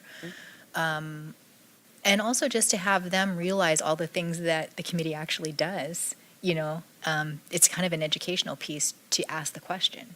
Sure. And yeah, I would have no qualms about keeping every single one of these in here because it could be that some of the pieces or subsections under those goals are going to be totally different now, but it's something that we're continually, broadening and trying to make sure that we've got the services for the consumers and licensees both, so. And I do want I to. would agree with that. I would agree with that as well. Yeah. I do also want to point out that since the committee has done their prior strategic plan, which is ending in 2019, and now we're working on the second strategic plan, when we provide the environmental scan, we can have a side-by-side comparison that you all can see within each goal area, improvements or kind of fluctuations, what have you, kind of, you can compare the prior 4 years and the new upcoming. That would be great. Yeah. Are there any goal areas that are missing that we feel like we need to add? Yeah, are there any other goal areas that are common? These 5 are pretty much the common consistent. Basics. Sometimes what programs will do, if there's a specific area of concern, so if continuing education is an area that they want to improve, they'll have that as a specific goal area. I've seen others have education as a specific goal area. But this pretty much kind of entails everything. Sometimes, like for outreach, they'll divide it between like community collaboration or consumer collaboration, just to identify focusing on consumers and then focusing on the industry itself or the licensees. But that's up to you all because outreach still covers that. Okay. So my suggestion would be to probably keep these 5 goals, and if there's anything else that you guys want to add, if it can't fit into any of these, then maybe do one more. But I know that we wanted to keep it around 5 or 6 goals, right? Because we're only going to have a one-day sit down and discuss, so this is So it kind something of gives that us we want to make sure we containers can- for investigation and brainstorming. Correct. Yes. And they're broad enough that they can touch upon other aspects that maybe didn't come before you all, but then it's also specific enough that it's kind of touching upon all aspects of the committee. So the question would be, can anybody here think of any other area that's not covered by these 5 categories that we should address in the next 5 years? I think this pretty much touches everything that we're needing to do right now. We can leave one empty if we come up with 1 or 2 things or nothing, then that's fine. Yeah. Yeah, 1 or 2 things for me to do is really nice. Don't know that that's going to be the case, though. And then the second part is also looking at the mission, vision, values. We won't do the editing today, but that was something I wanted to talk with you all to see if you wanted to revisit and edit the mission, vision, and values. So currently, the mission statement is to protect healthcare consumers through the proper licensing and regulation of naturopathic doctors, utilizing the vigorous objective enforcement of the Naturopathic Doctors Act, and to promote access to quality naturopathic medical care. So that's the current mission. The vision is to promote excellence in the safe and effective practice of naturopathic medicine. And then these are the 5 values: consumer protection, quality, transparency, efficiency, and integrity. And I wanted to know if, you don't have to decide this today, but before we get to the planning session, I'll have this up there again if you want to revisit and go through the editing process. Since there are new members, you may want to kind of, you're like, maybe I like this mission statement better, or maybe that's too long. I mean, however you want to approach this, it's completely up to you all. But I wanted to provide that, if that's something if you guys are all interested in doing. I think we should allow for the opportunity, and if we all just love it when we get there, we can move forward. Right. Yeah, I think we'll keep those open. Awesome. And then lastly, so I'll be the primary point of contact for the strategic plan. So since we've narrowed down the goal areas, what I'll do is kind of take the next steps, and I'll shoot you some template emails, and then we'll reach out to the stakeholders, kind of wait for my email to connect with you all to schedule our one-on-one interviews to do the committee part. And then typically, on that chart that you all have on the back, it kind of gives you a roadmap of what to expect. I briefly touched upon each of the sections, but the next, I want to say 4 weeks, 6 weeks, 4 to 6 weeks, we're going to spend time on the environmental analysis. Okay, and that's just the gathering phase of information. Yes. Maybe I missed it, but did you already say how the list of stakeholders will be fleshed out to do the survey of stakeholders? That's something that we would work with Rebecca. Typically, most programs have a list of their stakeholders. So we will send the link of the survey, we'll send it to Rebecca, and then she can send it to the stakeholders that you all have on file. Some boards, what they'll do is, or some committees and programs, what they'll do is they'll post it on social media, if you have social media, on the committee's website, if that's something that's being utilized. And then at the very bottom of the survey, we have this feature that says, how did you get a hold of the survey? And they'll identify, oh, was it because you directly received an email? Was it a forward from a colleague, a friend? So that way we can present it to you all and see what is the kind of the quick method of communication or the more accessible form of communication. Is that something that we've talked about before? So, I mean, think- obviously, the licensees are stakeholders, but there's a whole lot of other. Sure, there categories. are. So we definitely have several stakeholders, CNDA being one of them. We do have some stakeholders. If there are any that you guys feel that we should not forget about, go ahead and let me know. They may already be on the list, they may not. But it's definitely something that we can start kind of Is there- compiling. There is a list, yes, there is a list at the office I can get. Sure, I can send you guys a list of who our current stakeholders are. Absolutely. Any other questions? All right. Thank you so much for coming and Thank you, explaining Lucy. everything. Sorry, do we have a proposed date for this planning meeting? Not yet, not yet, but we will get one. That's something that you guys will have to all come up with a date, and then we'll make sure that they have a couple of dates that they'll offer us as well. Right. And typically, we do the planning session here. We have a Emerald Room next door. That's where typically the planning sessions are, so we would coordinate it with that room. Perfect. I'm not sure how to turn this off.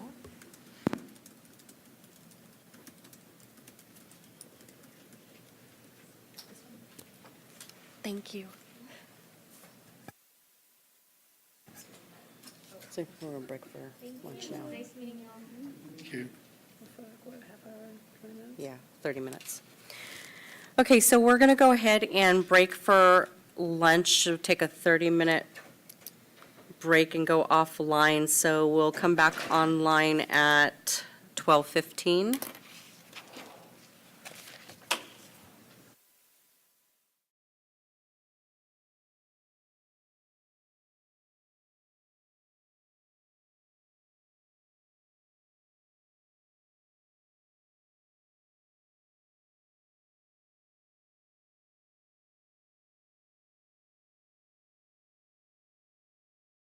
The meeting, and I will do a roll call. For the teleconference site, please let us know if you have any public members present and what your location is when we get to you. All right, Dr. Thompson?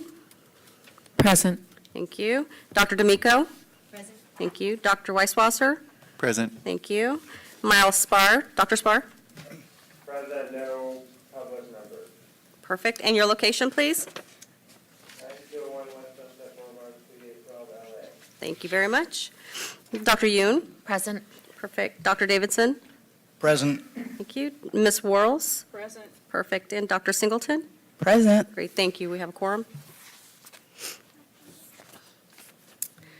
Okay, and it looks like we are getting through this agenda pretty quickly. So we are going to be on agenda item number 7, which is the regulations, updates, and possible action. And that's going to be starting on page 53.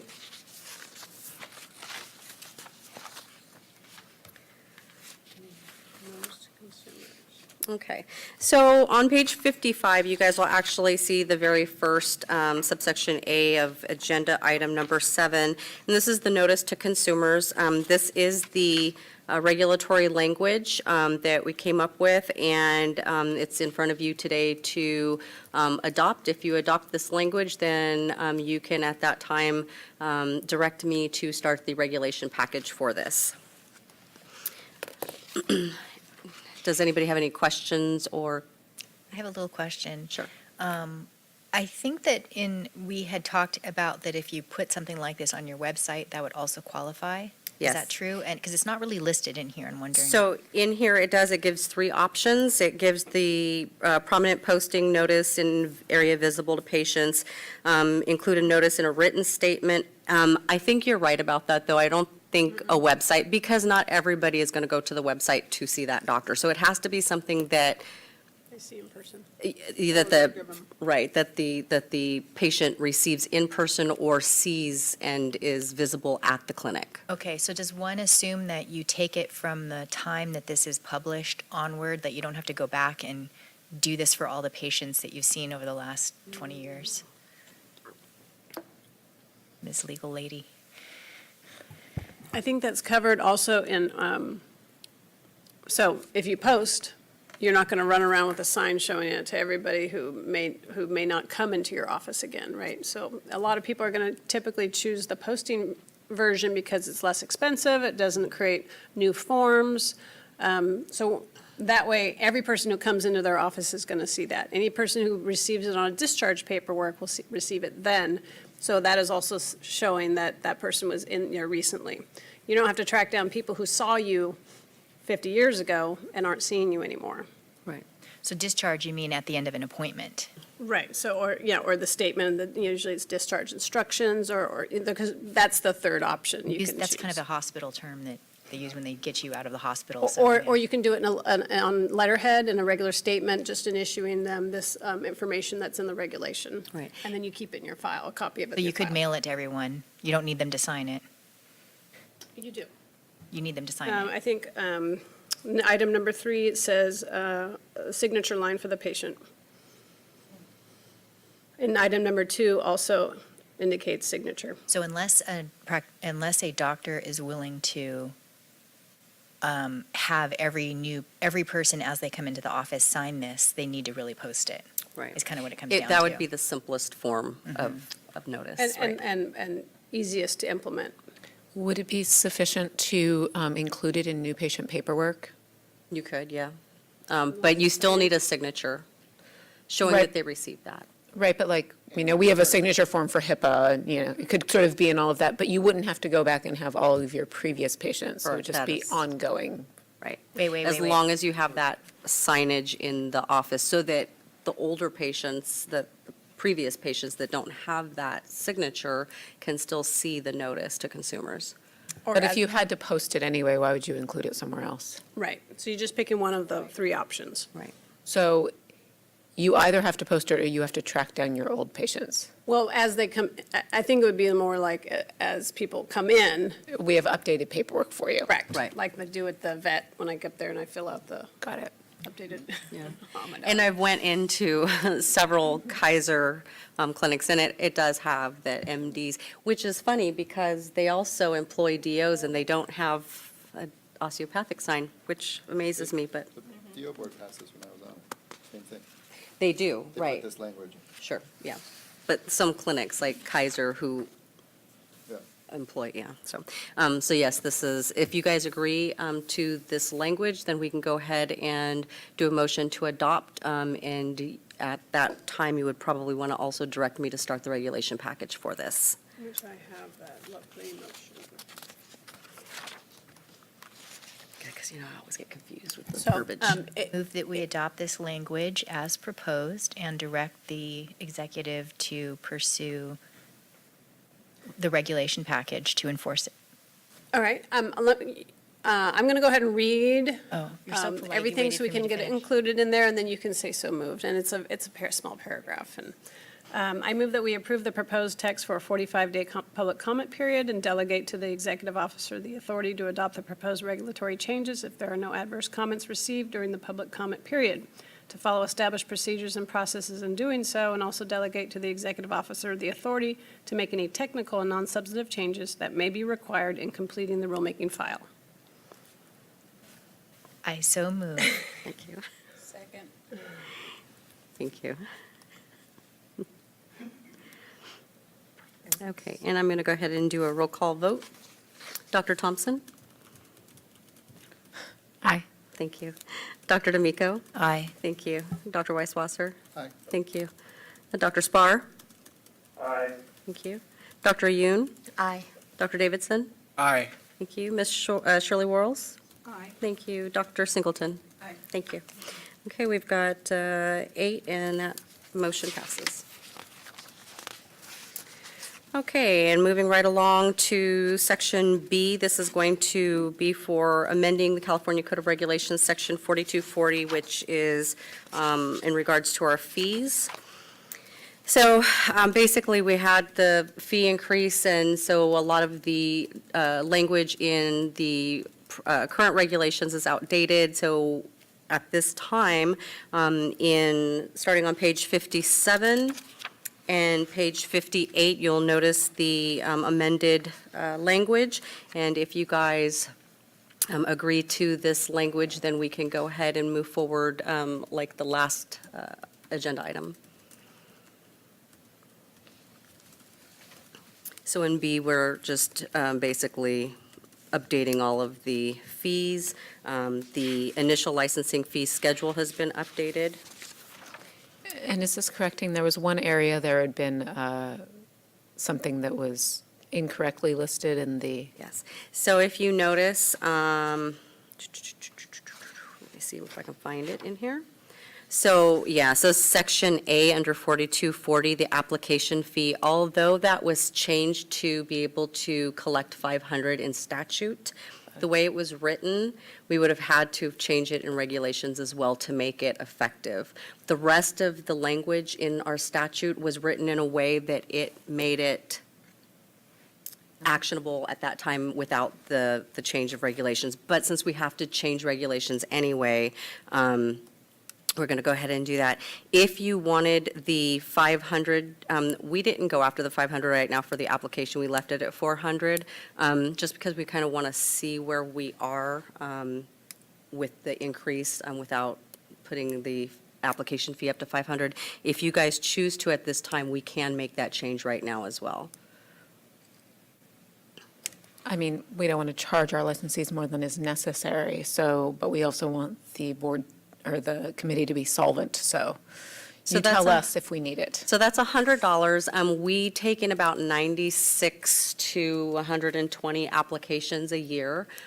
So if you do the math, it's not a big chunk of change from what we bring in. And we can go back and change. A regulation can be changed easily, a lot more easily than a statute. So again, if we wanted to make that change right now and make that 500 effective right now, we can. It would just be the application fee for a doctor of naturopathic medicine license shall be $500, and then we make that change here as well. Well, would we feel as though doing so would present a barrier to entry, potentially? Is that a concern? It is always a concern. The medical, I'm not sure what the Med Board's application fee is right now for their, do you remember? I don't know. PTL. You want to look it up Tell really you that our quick? licensing fee is among, if not the most expensive in the country. Yeah, our licensing and renewal fee is probably one of the most I expensive. think in Arizona, it's like $100 or $200 to renew the license. Right. So it's. And a their huge- population is a lot larger than the That's true. population is here. So in order to keep business moving along, we have to, and that was the only reason I really struggled with that when we were discussing the fee increase and the need for it.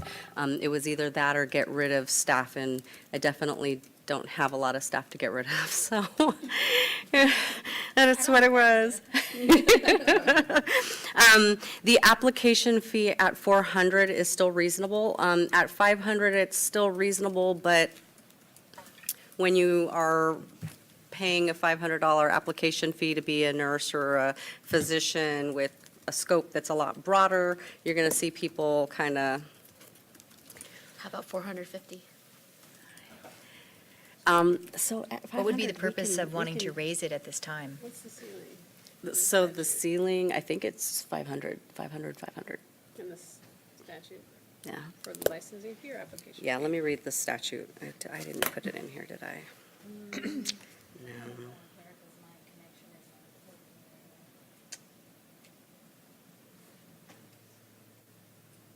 Because you have an initial license fee and an application fee. Right, Two separate things. yes. So let me go on here really quick and I'll read to you. Yes, on. Oh, thank you. What was that? Medical board is 442, their application fee. Interesting number. All right, so application of chapter.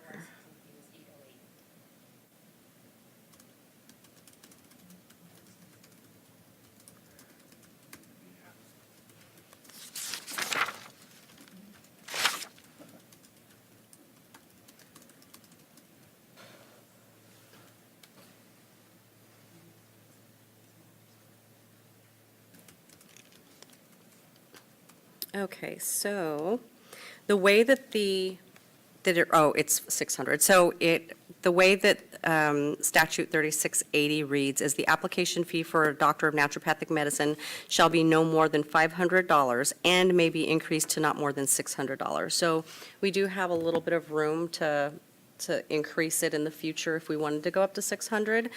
Without a broader scope, though, I would absolutely not suggest that. But it's definitely up to you. If we want to leave it at 400, we can for a while. If you guys want to go ahead and raise it to what the floor was set in statute, we can definitely do that right now. So you're saying we don't really have a need financially for this increase? I mean, it would be great. So, and we'll get to the budget in a little bit. So we had let me give you a little bit of the history on the fee. We had a $150,000 imbalance in our fund and budget, which means we weren't bringing in more than we were, putting out in our expenditures. So the $150,000, we took that and we kind of worked backwards to figure out what the fees needed to be set at to encumber that every year. So these are the fees that we kind of came up with, and it was going to give us just a little bit of wiggle room there, so it was a little bit more than what we would have needed to be bringing in. However, our pro rata fees just went up by, I want to say $19,000 a year that we pay in pro rata to DCA and outside consultants and that type of thing. So it would probably be a good thing to have that extra $100, but we don't know yet because we're just not sure what we're going to bring in. We're not sure.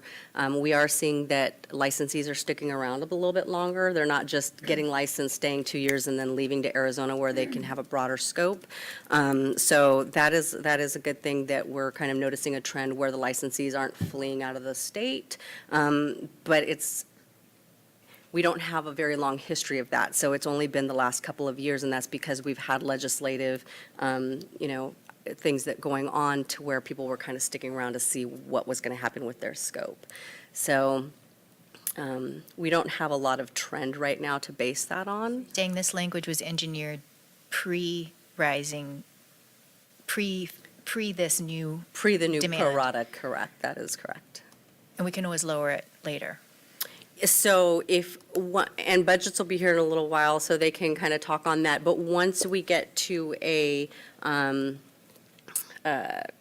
fund that has so many months in reserve, they'll make us lower it to whatever the floor is.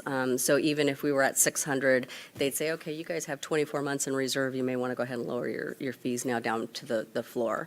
So we could lower it at a later date if we so chose. As a matter of fact, that would be the same with licensing fees and renewals too. We have so this would be for about You're talking about application fees. This would be for new applications only. Application fees. And then, so the application fee is non-refundable. So if somebody put it in and then decided they don't want to do it anymore, they don't get that back. It's something that it's a non-refundable fee for us going and doing the accrediting.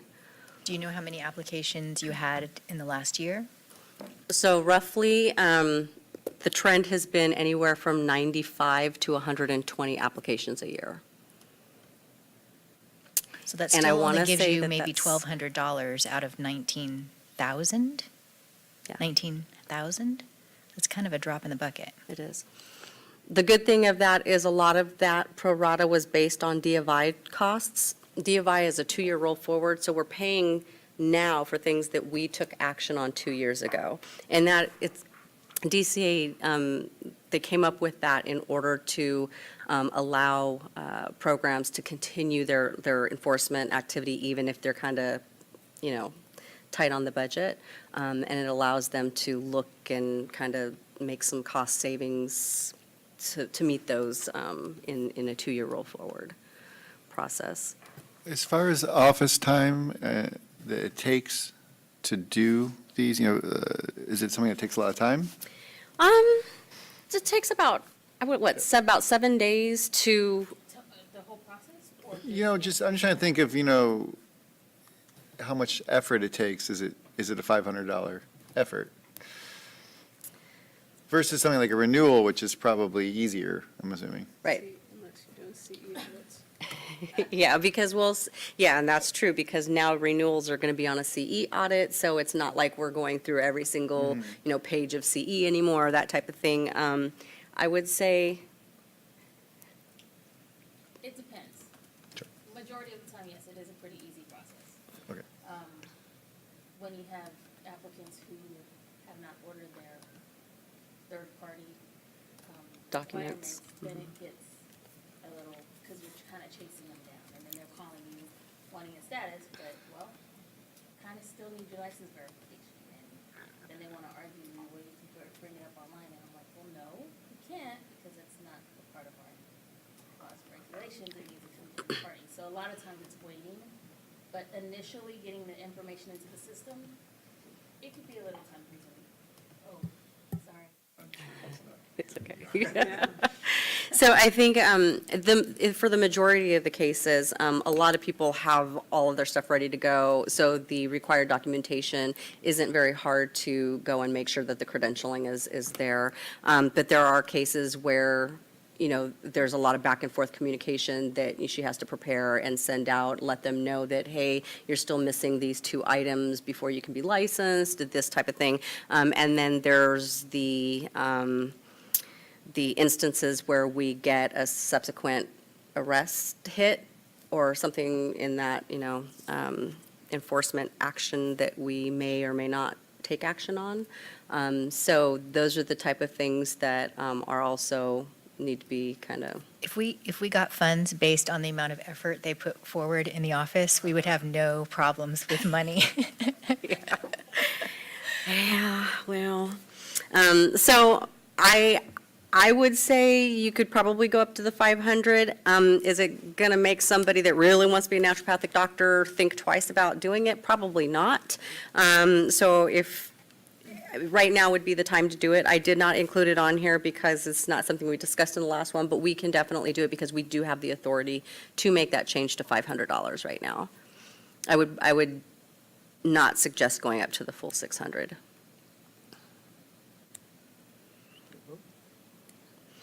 So So if we increase, it's not really going to make a difference in our pro rata budget at all? I or mean, deficit? it'll help. It will definitely help. But is it going to cover the entire increase of pro rata that we have? No, absolutely not.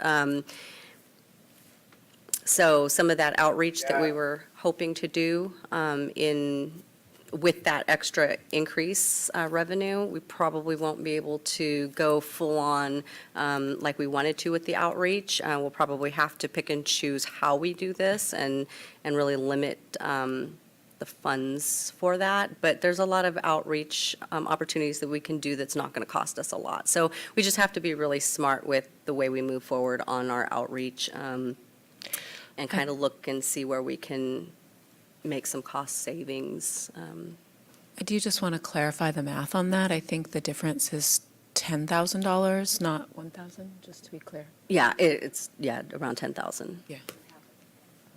about half. Yeah.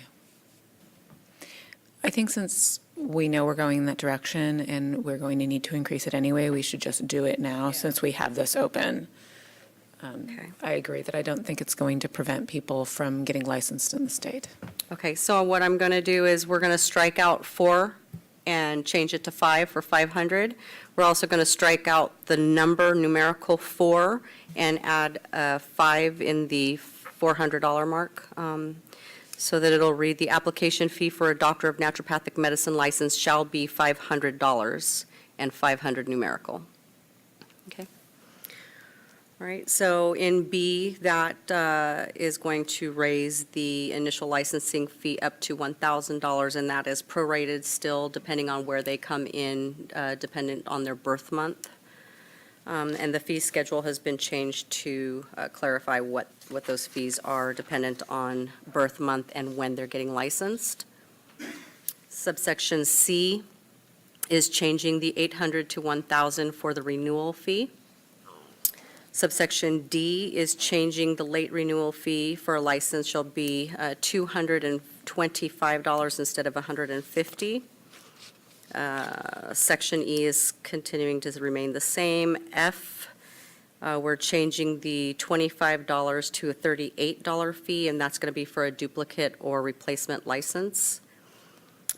G, we're adding this. This is for a certified license verification, shall be $30, and that's when somebody is trying to go and get licensed out of state, and they need a certified copy from us, not just something off of the website saying, you know, that they've been licensed here without any adverse actions or whatever. Prior, we were not collecting a fee for that. Every other program collects fees for that, so we are no longer doing that for free. Subsection H, the fee for an application for retired status shall be $25. And subsection I, the fee for an inactive certificate is $500, prorated according to the time remaining in a current license cycle, depending on whether they're doing it in the first or second year. And we'll discuss H and I a little bit later in the regulations, but those are the fees that we've noticed are kind of in line to what other programs charge for those items. We just didn't feel, both staff did not feel that it was right to continue to charge somebody going in an inactive status $800 or whatever the license renewal fee is, when they're normally just keeping it here for the benefit of the profession and not so much because they're going to be practicing here. So it does relieve them of the CE requirements, but they can go and practice in Oregon or whatever and not have to worry about that, and have a reduced fee for inactive status. So are there any questions or discussions? This is a kind of a strange question, but is the committee allowed to receive donations? Like if we did have a budget shortfall, could we put the I don't word think out? so. We take loans at that point. We would, I think when we first were a bureau, the way that the bureau was created was we had accepted a loan from, I believe it was BAR at the time, Bureau of Automotive Repair, and we paid it back within the first year. And I think it was several $100,000. We were able to pay it right back. That's when we were rich. No. We need to send a card to the Board of Automotive Repair with thanks for their Yeah, you got to support. find a really, really well-to-do board. But that's normally what happens. Usually, the program, DCA, and the legislature will not allow that to happen. There will be something in play if that ever comes to the point where we're looking that we're going to be. So if everybody is okay with this, we can get a motion. Yes. Do we have to state at all for the renewal fee that it is for a 2-year period? I believe it So that is in statute that says it's a biennial renewal. I believe it does in the statute. Would you like to hear the big, long reg motion before we? Okay. So I move that we approve the proposed text for a 45-day public comment period and delegate to the executive officer the authority to adopt the proposed regulatory changes if there are no adverse comments received during the public comment period, to follow established procedures and processes in doing so, and also delegate to the executive officer the authority to make any technical and non-substantive changes that may be required in completing the rulemaking file. Do I have a motion? So, second. Perfect, thank you. Any more discussion? Any more discussion? Any more discussion? Any more discussion? All right, so I have a motion and a second, and I'm going to go ahead and do a roll call vote. Dr. Thompson? Aye. Thank you. Dr. D'Amico? Aye. Dr. Weisswasser? Aye. Dr. Spar? Aye. Dr. Yoon? Aye. Dr. Davidson? Aye. Ms. Worrells? Dr. Singleton? Aye. Thank you. I've got 8 ayes, and that motion moves. Okay, so we're at we're Section C, page 59. This is going to be to amend California Code of Regulations, Section 4227, 4228, inactive license. So for the inactive license, there were a couple of things that we noticed needed to be updated while we were in here making the changes. And what I did was I looked at how the Osteopathic Medical Board, the Medical Board, and BBS, Board of Behavioral Sciences, did their inactive licenses. And so this is kind of what we came up with. 4227 was added to inactive license, and this is for subsection A. The purpose of an inactive license is to enable an individual to maintain licensure as a naturopathic doctor in a non-practicing status. As such, an inactive license holder shall not engage in the practice of naturopathic medicine in California as defined in Article 4.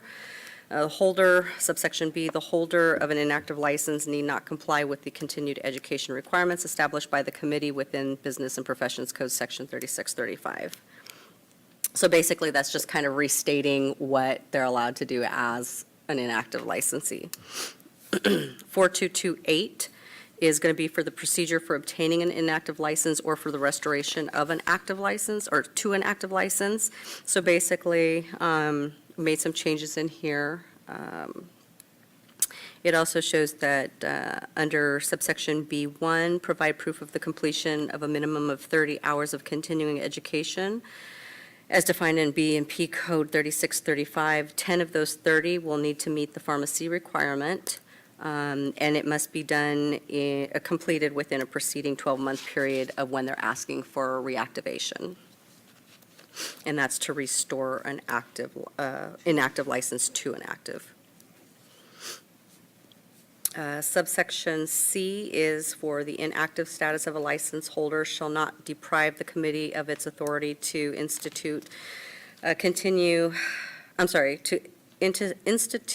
continue a disciplinary proceeding against the licensee of on any grounds provided by law, or to enter an order suspending or revoking the license or otherwise taking disciplinary action. So basically, what this means is if we're about to take action on somebody and they know we're about to take action on them, they can't go inactive thinking that we're not going to pursue it, because we still will. Also, subsection E, we also took out the his and her, made it to be there. For subsection D. For subsection E, an inactive license shall be renewed upon payment of the inactive license set forth in subsection 4240, and that's what we just agreed upon in the text. Subsection F, an inactive license shall be renewed biennially on the last day of the birth month of the licensee. So if you guys agree to this language, we can go ahead. Yes. I have one question on section B2. It says that in order to convert from an inactive to an active license, they need to pay the inactive fee, but wouldn't they be paying? So it's so to go out, you have to be current on your fee. So if you're going out before a renewal period, you're just changing it to inactive. When you come back, you're paying the prorated amount to come back into from an inactive fee. So it's to go out, you're going to be paying the 500 inactive fee. So Right, it's a but it reduced says, amount. but this is for coming back in, it says pay the inactive fee, but wouldn't you be paying? Oh, the active fee, I'm sorry, yes, you're right. Okay. You are correct, Good sorry. catch. Thank you. Yeah, that is a good catch, because they would have made it. And is a it whole lot now different. like, are we now saying in the English language we can use there as a singular pronoun? So a lot of the programs are taking out the pronouns and just, yeah. All right. Yeah. Language is developing as we. Yes, so are as here. I'm going through them, and if I see it, I'll try to make those changes if I catch it. I'm not going to go into a regulation package just for that, but if we're in it, we might as well, yeah. Any other discussions or questions on this? Are there any limits to how long you can be in inactive status? No, I don't think so. Not unless you guys want to put it in there, but no. So, But you do if- have to continue to pay the renewal fee. Correct. Yes. the Yeah. inactive Yeah, renewal if they don't renew their inactive status, then they'd be going to a delinquent it status. goes into a delinquent status, correct? So we're changing inactive to the licensing fee. Is that The right? active To license. active license fee, yeah. Right. So the change that I made to subsection B2 is pay the active license fee set forth in section 4240. Okay. We ready for my big, long motion that you're really tired of hearing by now? Okay. I move that we approve the proposed text for a 45-day public comment period and delegate to the executive officer the authority to adopt the proposed regulatory changes if there are no adverse comments received during the public comment period, to follow established procedures and processes in doing so, and also delegate to the executive officer the authority to make any technical and non-substantive changes that may be required to complete the rulemaking file. So moved. Thank you. Do you have a second? Thank you. All right, I'm going to go ahead and take a roll call vote. Dr. Thompson? Aye. Dr. D'Amico? Aye. Dr. Weisswasser? Aye. Dr. Spar? Aye. Dr. Yoon? Aye. Dr. Davidson? Aye. Ms. Worrells? Dr. Singleton? Thank you. I've got 8 yeses, and the motion is moved.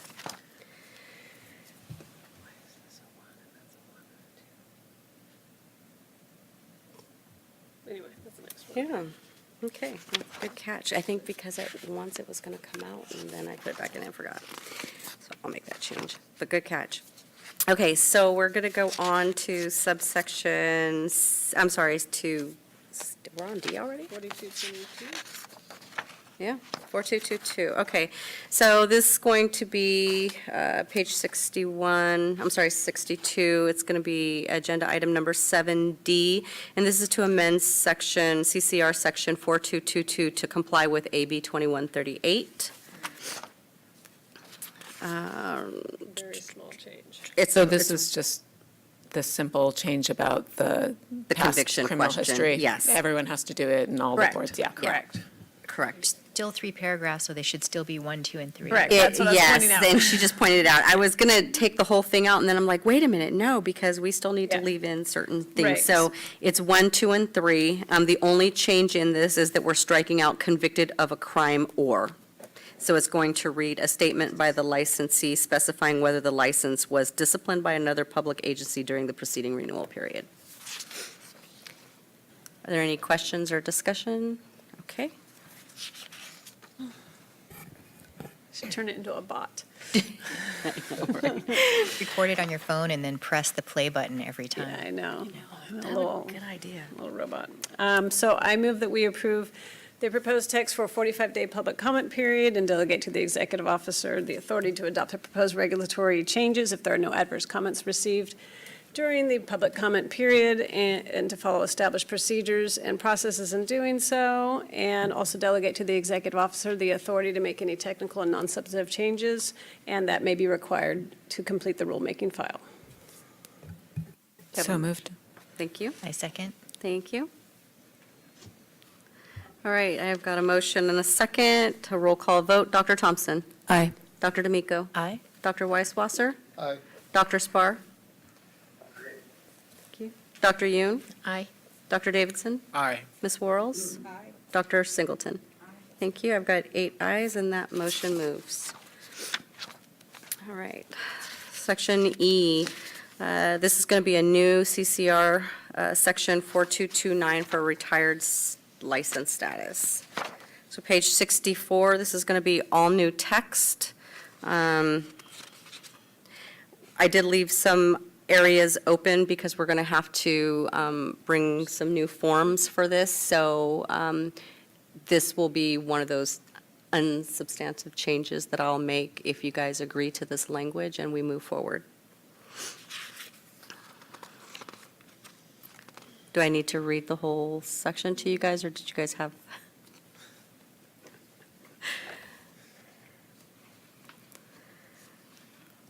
So basically, it's just kind of telling them what they cannot do in a retired status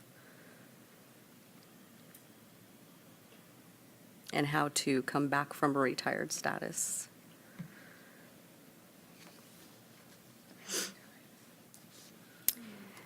So there's one section that I wanted to bring to your guys' attention and maybe have some discussion about before moving forward. But if you look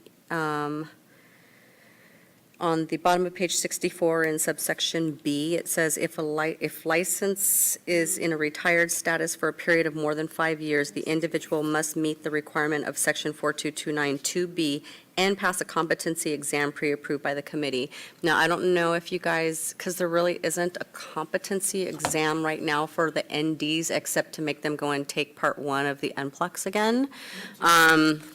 So I don't know if you guys want to discuss that and maybe have something in place, like maybe a PACE course or something, but that's more for allopathic and osteopathic physicians. I'm not sure that they have anything that would match the scope of an ND. So this is something I think at this point, but we want to make sure that somebody that is out of practice for 5 years or more, that they're coming back in, that they're competent still to be licensed.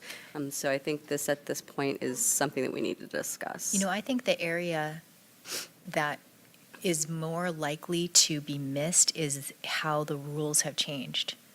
So more of a jurisprudence thing than an actual, because if you've practiced, there's principles, everybody knows they're responsible for what they do, they call their colleagues if they need help. I mean, that part is very difficult for us to kind of say what's needed or what's not needed, or even to establish if they pass their boards, they know how to not kill people, which is kind of the whole point of those. Sure.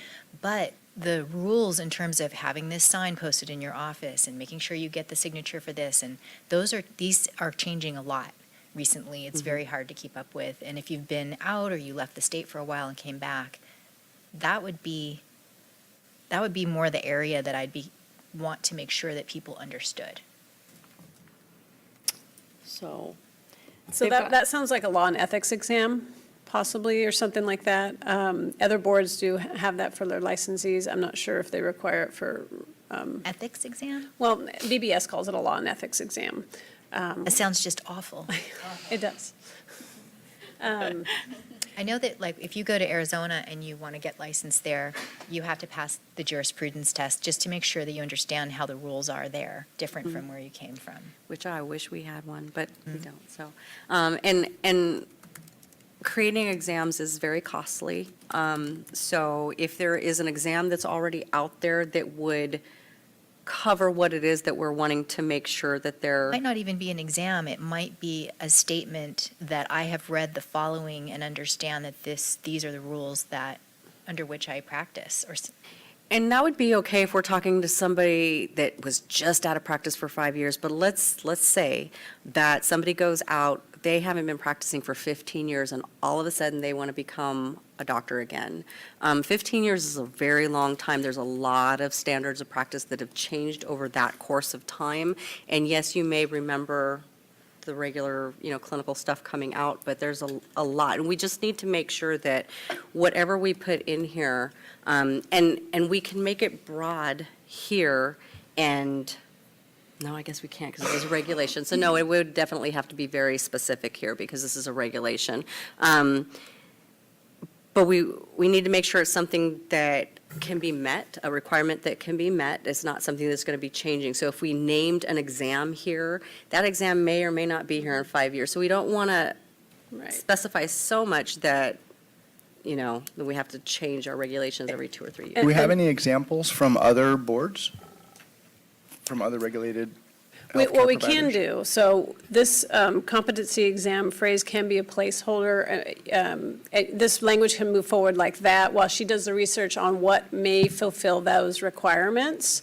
And then we can talk about it at another meeting while in the background she's working on these regulatory packets and getting them moving. And she can do all that research with other boards or PACE or NPLEX or whatever, if there's a version of it that we can utilize in that regard. So PACE is used, and let me just let you know, PACE is used for, most of the time, PACE is used for somebody that has found themselves in trouble, and an action has been taken against them, and in order to satisfy showing that they are competent and can practice safely, they take a PACE exam. The MD and DO board uses it all the time. So I can get some information on the PACE. That's one that is widely used.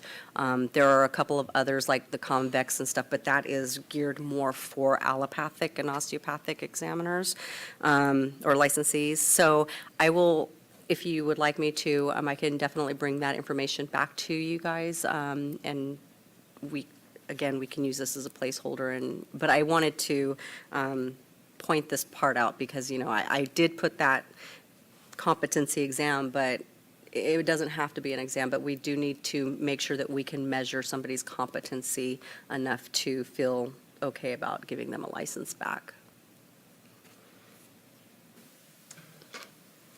Would that be the same for coming back from inactive status also? So it would probably be something you may want to think about. I have not seen it in anybody else's inactive status, and only because most of the time somebody goes inactive, they're actively being licensed in another state. Okay. So that's probably the reason that it's not been. I mean, that's the point I wanted to make, is because it seemed like there was some confusion of what people were talking about, the difference between being inactive and being retired. You assume if someone has chosen retired status in your state, that they are not practicing anywhere. Anywhere. Like, why would they Absolutely. choose that instead of just not doing their license here and being licensed somewhere else? Inactive status makes it easier to become active again rather than going through the whole application process Correct. again. Mm-hmm. So they're definitely two different categories. And so Right. when we think about competency for someone, we've got to assume that person's been like not touching a patient, or they better not have been, Yeah. right? And I know some other programs have had it in their regulations that say that you can only go out and back into a retired status one time. So you can come back in if I'm just joking, I'm not going to be retired. You come back in, you do another 10 years, and then you're like, okay, I'm ready to be retired. You can go out. You can't come back in after that. You would have to totally go through the whole licensing process again after that. So that's kind of one of the caveats. And then Times in here, don't we? Or right, so, you can go out, but there's other ones that you can only go out and come back in one time. So it's we need to be specific in this, but I think that competency, just to make sure that they're still competent when coming back in from a retired status. Well, the other difference between retired and inactive is in order to come back from inactive, you have to show CE has been Correct. completed, so we're keeping that. All right. I have a question about B. We're going to be having more material in a little while about compliance with AB 2138, and I notice in B, there's a reference to having been convicted to any violation of any statute. Is that okay the way it is? Nope, that would come out. That would come out. So, yes, so it would have to go up to public agency. The rest would have to be stricken out.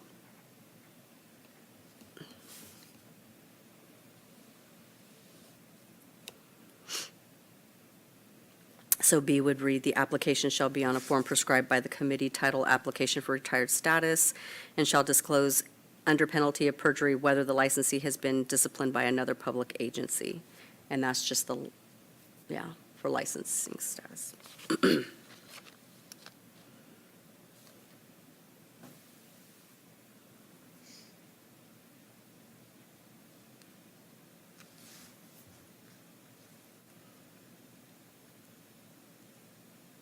And this does have CE requirements to come It back. does, to come back in, Yeah. yeah. Mhm. I think it looks good. So is any other discussion about this? Any questions? So you'll get back to us regarding the PACE exam at the next meeting? Yep. Be great if we could use something that already exists. Yeah, I looked at the NPLEX to see if NPLEX had any well, I've just checked with NABNY to see if there was something that they do for this instance, and right now they don't, but they thought it was a great idea. Do any other states have this competency? Yes, so there are a Examination? couple, well, I'm not sure about other states. I know that there's other programs that require a competency, some type of competency exam or a way to gauge the competency of that person before they come back So to. essentially, we would be the first state enacting this kind of regulation. I'm not sure because I haven't checked the other states for at least the ND regulatory. I have not checked, but I can, if you want me to go out and kind of survey what's going on out there, I can definitely do that. Good idea.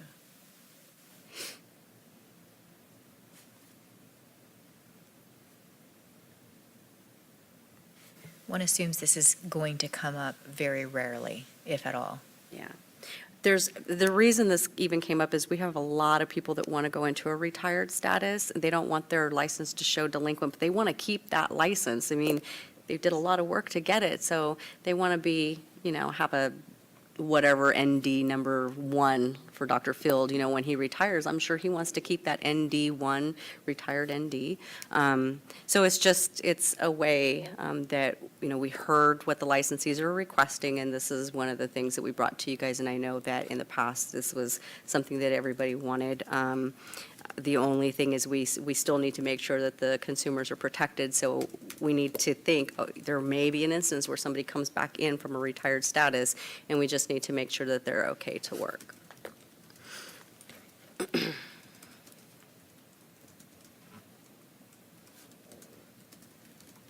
Okay. So do you guys feel comfortable moving forward with the regulation? Okay, and then, so for B, I will be doing some research on that and bringing that stuff back to you guys on some possible things that we can do in there. So does everybody feel comfortable adopting the language as it is? Okay? Does everybody want to hear Sabina again? We Yeah, love you the just sound really of her want to hear voice. that again. I move that we approve the proposed text for a 45-day public comment period and delegate to the executive officer the authority to adopt the proposed regulatory changes if there are no adverse comments received during the public comment period, to follow established procedures and processes in doing so, and also to delegate to the executive officer the authority to make any technical and non-substantive changes that are required in completing the rulemaking file. Do you have a motion? So moved. Thank you. Second? Second. Thank you. All right. Tired of that. So I have a first and a second. I'm going to go ahead and do a roll call vote. Dr. Thompson? Aye. Dr. D'Amico? Aye. Dr. Weiswasser? Aye. Dr. Spar? Dr. Spar, are you on with us?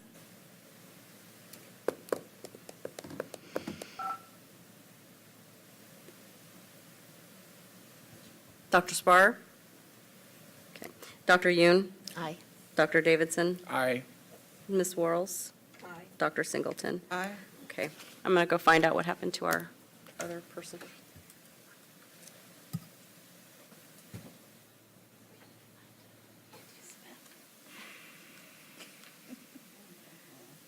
And I would call from in here, but I have no reception, so.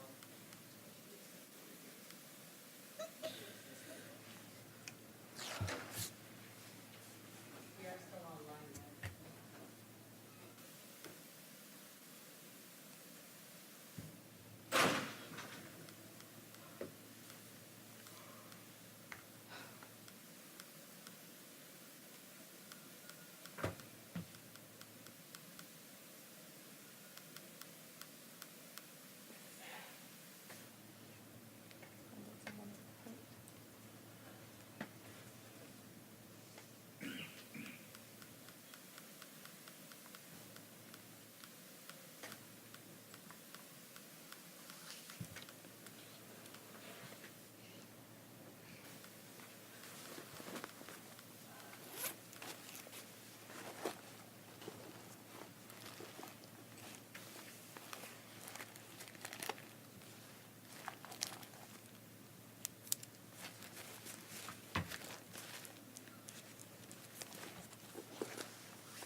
not supposed to start raining until later.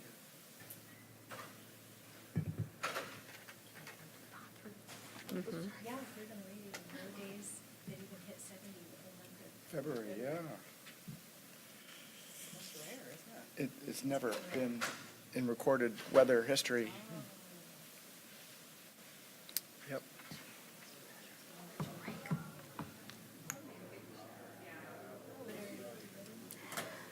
In the San Fernando Valley area in Los Angeles, yeah, in Studio City.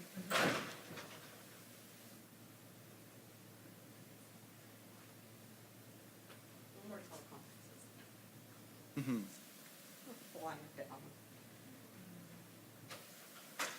Are we flying down to Southern California? Are we flying down to Southern California for our next meeting?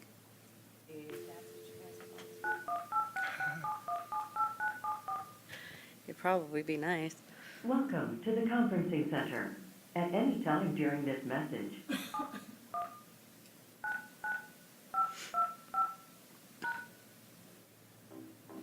if you need technical assistance during your call, press *0.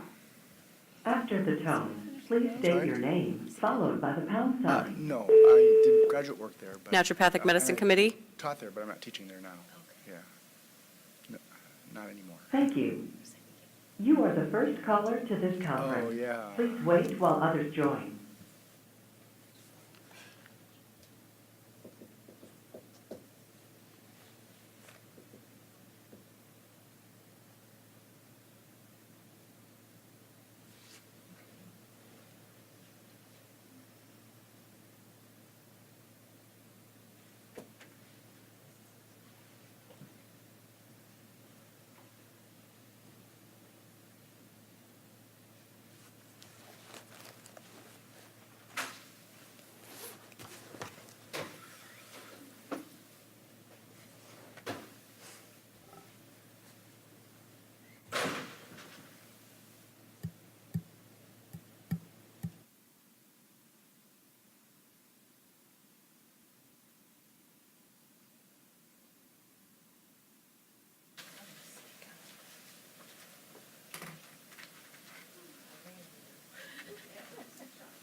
Your location, please.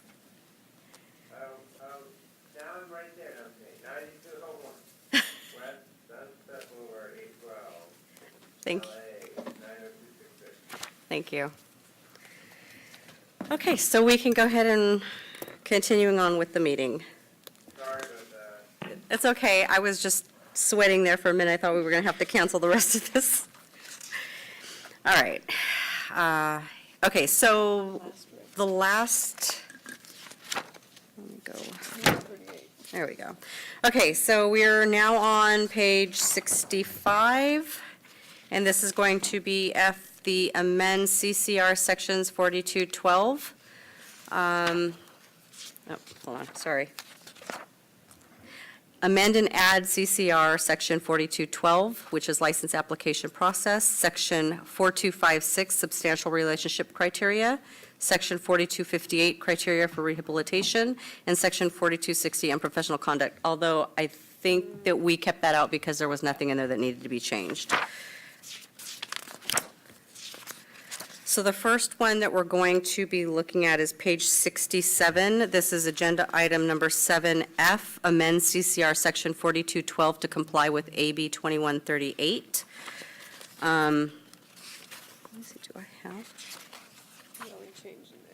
Okay, so this one is a really easy change. The only thing that we were going to do in this one was strike out Section 6, subsection 6, which is a statement as to whether the applicant has ever been convicted of a crime other than a minor traffic violation. So we're striking that out to comply with AB 2138. And since we had this open, we went ahead and made some technical changes. Social Security number in subsection A1. We also collect ITIN numbers, and they're allowed to use either or, so we went ahead and added that. And then we found another instance in subsection 6, which calls us a bureau still. So we went ahead and made that technical change to committee. And then page 68, we just renumbered. So if everybody is okay, and I'm going to do these in sections because it's each section. So if everybody is okay with this text, and there's no discussions or questions? Right, and I suggest we review them all and discuss them each section by section, and then we'll go ahead and take all of these regs as one motion. Oh, well, that works too. Perfect. All right. So summary, we're going to go to page 69, summary of AB 2138, CHU, and I know that we've kind of discussed this the last meeting, but these are just kind of a brief background on it. So subsection, AB 2138 only permits a board to deny a license on grounds that an applicant has been convicted of a crime or has been subject to formal discipline if either of these are met. That's Business and Professions Code, Section 480A. The conviction was within 7 years of the date of an application and is substantially related to the qualifications, functions, or duties of the profession. There's that 7-year limit does not apply to convictions for serious felonies and/or for those who must register as a sex offender. Applicant has been subject to formal discipline by a licensing board within the past 7 years for professional misconduct that would have been cause for disciplinary action by the committee and is substantially related to the profession. It also prohibits a board from requiring that an applicant for licensure disclose information about his or her crime, criminal history. However, a board is permitted to request it for the purposes of determining substantial relationship or evidence of rehabilitation. So I know that you guys have probably already read this. I'm not going to reread everything. But the proposed regulations in here, and I've given the attachments. So the committee must amend its regulations shown in attachment A in order to implement the requirements of AB 2138. Currently, the committee defines substantial relationship criteria and criteria for rehabilitation in regulations section 4256 and 4258, attachment B. However, AB 2138 requires the criteria to be outlined in greater detail. The key amendments to the regulations are as follows: substantial relationship criteria 4256 to include professional misconduct in the substantial relationship determination, since section 480 A2 of AB 2138 includes this as an option. 2, substantial relationship criteria in 4256 includes the nature and gravity of the offense, years elapsed since the offense, and the nature and duties of the profession as criteria for determining whether a crime is substantially related. AB 2138 requires this via section 481B. 3, substantial relationship criteria in 4256 also adds language that substantially relates crimes included but are not limited to violations of Chapter 1 of Article 6 of Division 2 of the Business and Professions Code. These provisions cover rebates, refunds, and discounts, and also false advertising or violations of any of the committee's practice acts. Criteria for rehabilitation is section 4257 and 4258. This criteria for rehabilitation for denial of licensure, section 4257, and for suspension and revocations in 4258 was expanded upon the requirements of AB 2138, section 482, and based upon guidance from DCA Legal Affairs Division. Rebecca, is this our proposed language that you're talking through Yes. us right now? Mhm. Uniform standards related to substance abuse and disciplinary guidelines, 4259. The committee's uniform standards related to substance abuse and disciplinary guidelines, also known as uniform standards, are incorporated by reference via 4259 of the regulations. A portion of the uniform standards need to be updated because they detail committee's criteria. For rehabilitation, which AB 2138 updated. We will work on the uniform standards and disciplinary guidelines after the March 5th, 2019 meeting. Required actions against registered sex offenders, 4259.1, Section 480A1A of AB 2138 permits denial of a license for sex offenses crimes that require registration pursuant to the Penal Code, Section 290. PC 290 outlines sex offenses, sex offense violations by type of offense and length of registration required, and that's going to be attachment D. The recommendation is to conduct an open discussion about the proposed language, motion if language approved, and then we'll go for the 45-day public comment, same that we did with the other texts. So moving on to page 72 is attachment A. This is going to be the proposed text for 4256, which is substantial relationship criteria. And this just kind of takes out the stuff that we're not allowed to ask anymore and kind of puts in other text.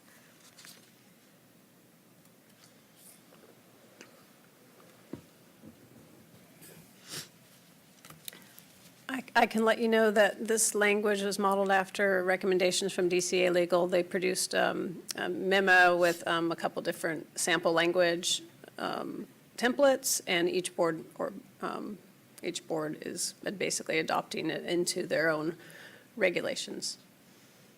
And we're hitting each of these areas, the substantial relationship area, the rehabilitation area, and so we have also denial versus suspensions and revocations too, because we have, a lot of boards keep those separate in regulations, some have them together, but those areas are all covered here.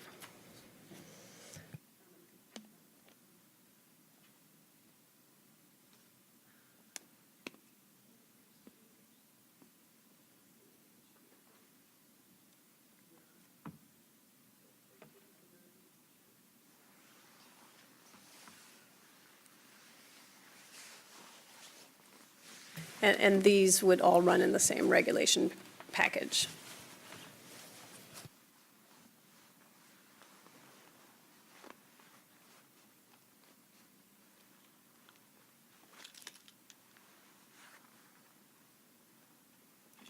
So we're taking this all the way through the attachments, right? Right, so we'll go all the way through the blue text, attachment A. Not B? Yeah. So Yeah. A is the edited text, so that all the underline would be new. And the strikeout would be through what you're deleting out of the original language on some And of the new those. law is the 2138 Assembly Bill. So, yeah, AB 2138 is what everybody has to comply with, yes. Yeah, I noticed on there that we have to post on our website any actions taken based on this law. Yeah. Attachment B is just the current language as it is. Yes. So the language you're looking at today is the attachment A, which shows the strikeout and the underline. So the underline would be the blue new language, and the strikeout is striking out old language, what we'll be deleting. Looks good. So is there any questions or discussions? We got a great group today. Looks really legal. Perfect. Sorry. Good thing we have a great legal team over here. All right. Do we need certificate in there, since we don't offer a certificate under our? So actually, we are, because we have an IV therapy and it certifies, we're going to start putting that on the actual license, because a lot of pharmacists and a lot of other practitioners are asking, why don't you guys have that certifying that you met the IV requirement? And then there's also the midwife or naturopathic doctor, childbirth attendants, thank you. And once we get that into play, we'll also have that certificate. We just don't issue them right now because we need to make some changes to that process. So we're just including certificate because we will have the need for it. Okay. And also on 4256A, I've been reading this over and over, and like, does this make sense? There's a part where it says holding a license or certificate under the Naturopathic Doctors Act if to a substantial degree it evidences present or potential unfitness. So that's, it doesn't make a correct sentence. That's attachment A. What subsection? Oh, it's A. 4256 evinces. substantial relationship criteria, A. Oh. So it's a correction that says evidences, and this it does not read. It may have just picked it up. I don't remember even doing that one.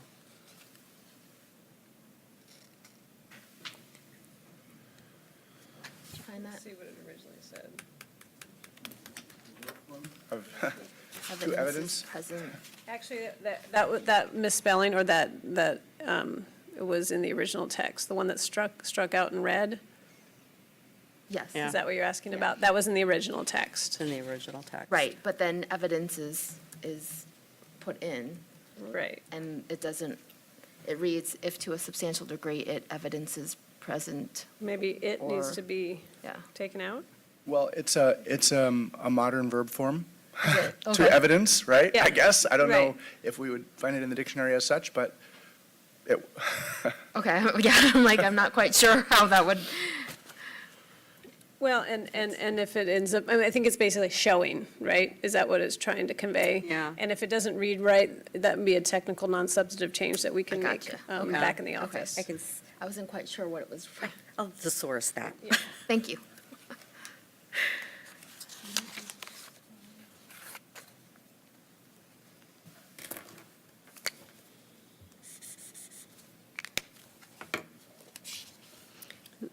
Anything else, anybody has any questions or discussion?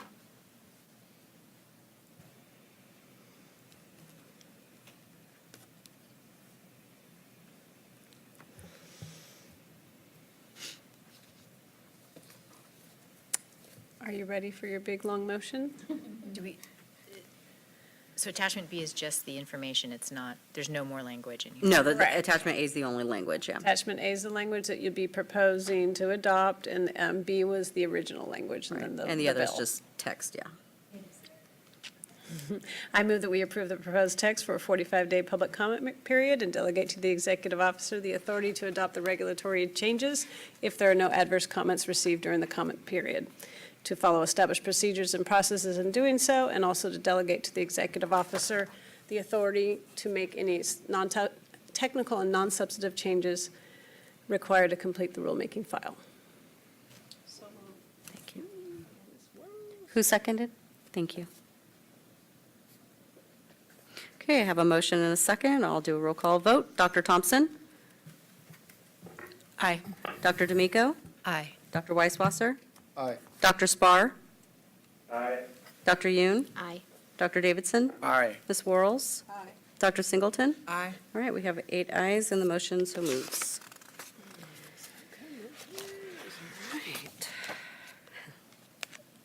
Okay, let me see, what time do we have here? I'm just looking to see when budget's supposed to be here. Okay, not until later, okay. All right, so we're going to go ahead and move along to agenda item number 8, and this is the introduction of minor office procedures subcommittee. On page 98, you'll see that I have taken some verbiage out of our administrative manual and added it here so that everybody can kind of have a little recollection of what a subcommittee does here and how the subcommittee meetings are structured, and to remind about ex parte communication. Are there any questions about any of that? Okay. Can you All right. clarify, so when a subcommittee's working Mhm. together, is that considered ex parte? So if it's only 2 individuals, then you guys can work without doing a public notice in a meeting. If it's 3 or more, then you have to notice it, 10-day notice, and it's done just like our meeting here. Normally, in the past, our subcommittees have all been done teleconference, so we'll do it during a lunch or something like that, but for the most part, they can be done in teleconference. But yes, it's 2 in order not to have a committee. So if you're just doing some groundwork and you guys are in pairs working on some stuff, then yes, you can communicate that way. But if it's at any time 3 or more, then we have to notice that. Is there terminology to designate a subcommittee of a subcommittee, or is it a working group, or, so is there's 3 in the subcommittee? If you want to have 2s and 2s doing work, do you call it something specific to avoid confusion? Like a work group, a Yeah, task or force? something, We've never had that happen with us. I did give so you guys have the option of, you guys have 3 members for all of the subcommittees, except for when we're still working on that. But if if the chair of that subcommittee says, okay, two of you go ahead and do some research on this, and they can talk back and forth between them to be, they're doing work. But once they come back as a subcommittee whole, we have to notice it.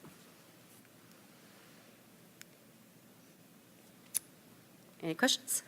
Okay. So page 100, the background information on this minor office procedure subcommittees. In 2005, the Naturopathic Medicine Committee, formerly the Bureau of Naturopathic Medicine, was directed by the legislature to consult with physicians and surgeons and licensed naturopathic doctors in order to develop findings and recommendations regarding the development of scope and supervision requirements of naturopathic doctor for the performance of minor office procedures. At that time, the Bureau consulted with 2 naturopathic doctors, 2 emergency room physicians, and an interested member of the public. These consultants unanimously agreed upon the findings and recommendations presented in the 2007 Findings and Recommendations Regarding Minor Office Procedures Report. Unfortunately, the original intent of the legislature was not acted upon, and the Naturopathic Doctors Act continues to be extremely limited in scope compared to the education and training of naturopathic doctors. Due to the restricted scope of practice, naturopathic medicine in California falls short in comparison with other regulated states and territories.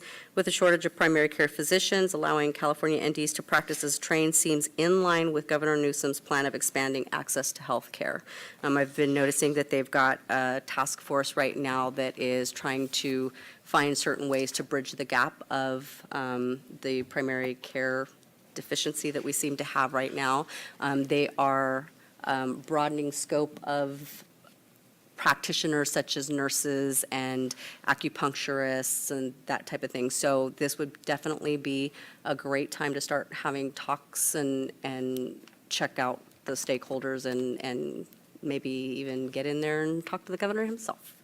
But So that's being spearheaded out of the governor's office at this point? yes, and so I was just reading something online about it yesterday. I'm like, wow, this is great news. So, yeah, it's definitely something that we may want to take a look at. But this is a great timing if that's what's happening, so. Proposed action, the committee determined that the original report is outdated and should be reexamined to ensure that the legislature's intent to bring the ND scope in line with the most current education and training is met. During the November 15, 2018 committee meeting, it was determined that a subcommittee should be formed to examine the current education and training of NDs in regard to perform minor office procedures. Staff recommendation is that the subcommittee should examine the education and training of accredited naturopathic medical colleges, current minor office procedures included on the naturopathic physician's licensing exam, NPLEX, and the ND scope of other regulated states in an effort to develop a scope that equates the ND education and training. Furthermore, subcommittee should conduct an open discussion about the changes needed to be made to the 2007 findings and recommendations regarding minor office procedures report. The subcommittee participants are Dr. D'Amico, Dr. Spar, and Dr. Davidson.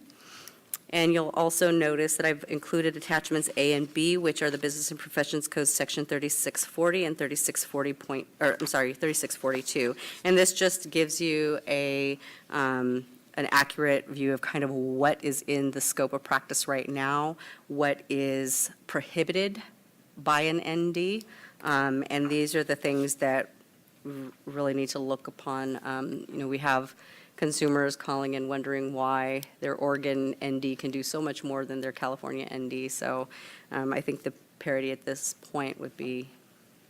And the bolded text are your bolds in the text to highlight the relevant passages? Yes. Okay. And then also, previously in the last meeting, you circulated as part of the materials the original report. Yes. But it didn't include the appendices. If I wanted to look at the appendices, are they available? I believe that they're all on our website, but Okay. I can definitely send you guys that in text. I haven't tried to if you- find them. I'll do that first. Perfect, thank you.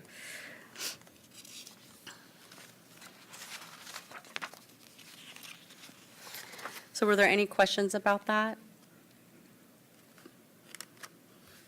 There's an item that isn't directly related to minor surgery that we may want to talk about in the future. So I could bring that up under new business if you want. Okay, yeah, Okay. sure. Do we need to have chairs of the subcommittees who are going to be organizing the meetings? We did, I think. Yeah. Previously, we'd done We that. have Yeah. previously, yes. Just, I just want to make sure that we know how they're going to get organized and meet, however that needs to happen, whether it's a chair or someone here is organizing it. Sure. Well, I normally am the one that's involved in facilitating the meetings, but I definitely don't want to chair something like that. But, so out of the 3 participants, you guys can definitely decide upon a chair. Or the chair of the committee can assign the subcommittee chair. Some boards in the past who have had subcommittees like that who need to meet in open session, a lot of times they would have it prior to the regular full board meeting because everybody's going to be there anyway. So they might just come a little early, have their subcommittee meetings leading right up to the full board meeting. I feel like with these subcommittees, it'd be nice for them to meet sooner and actually do some work that they can bring back to our next meeting, because these are things that like need to get done sooner rather than later. Right. And these are pretty involved. There's going to be a lot of research and, Right, like they need to meet and then they need to go off and do stuff and then they need to come back. So that kind of speaks to timeline, I guess, huh? Timeline?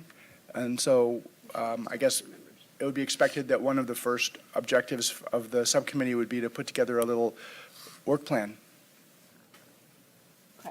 yeah, we can do that. Now, you guys definitely have the option to do a 2-person subcommittee, and then you wouldn't have to worry about doing the meetings. The only drawback on that is that the original intent wanted the equal parts of MDs or allopathic physicians or, or osteopathic physicians and NDs. So, Well, I think they can have a 3-person subcommittee and then divide into groups of 2 to get the actual work done. So they only have to meet once before the next sure. meeting. So we have all 3 of these people online. Is anyone interested in being the chair? Dr. D'Amico, Dr. Spar, or Dr. Davidson? That's basically just the person who organizes the meetings and keeps Yeah. everyone on task. It's not. I'll be chair. Okay. I'll be willing to be considered to be chair. Great. I'm appointing Dr. Davidson as chair. You can certainly speak to any of us about what that entails. Thank you. Thank you.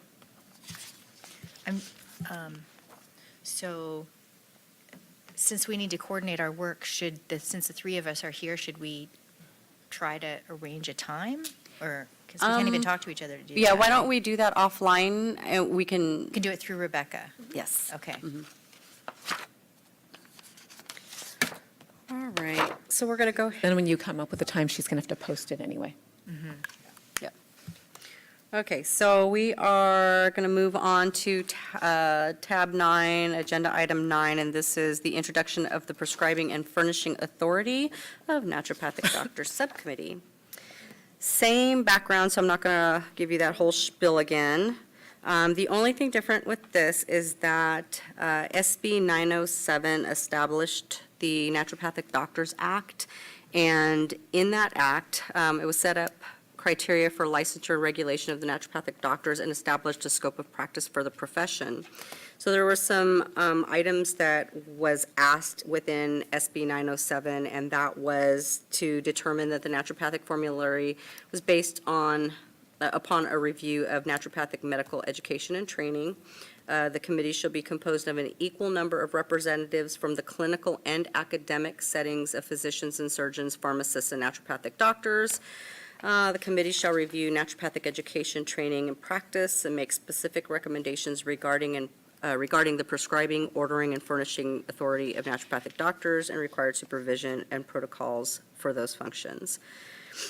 So that was done. Let me see. So around March 2006, the Naturopathic Formulary Advisory Committee was appointed by a past director of the Department of Consumer Affairs. The committee was chaired by Dr. Peter Wanigman, a pharmacist and ND, and was vice chaired by Dr.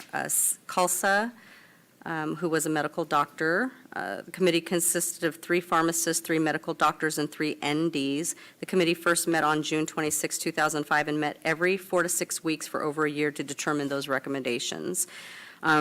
Unfortunately, again, that original intent was not acted upon entirely, and only a limited amount of that recommendation was enacted. The Naturopathic Doctors Act continues to be extremely inadequate in the scope compared to the education and training of NDs. Proposed action for this is that the committees determine that the original findings and recommendations was outdated, should be reexamined, and if needed, any updated changes to be made. It was a pretty substantial report, and there were a lot of really, really good recommendations made in that report. The recommendations included the independent prescribing rights for legend drugs, antibiotics, that type of thing. And unfortunately, I just don't know what happened back then, but it just wasn't enacted properly. So we have this chance to take a look at that original report.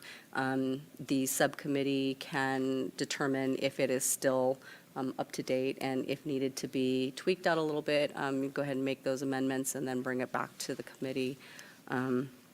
So that's kind of where we are right now. For this subcommittee, the participants are Dr. Yoon, Peter Koshland, who is a pharmacist, and he assisted in the last subcommittee, formulary committee that we had.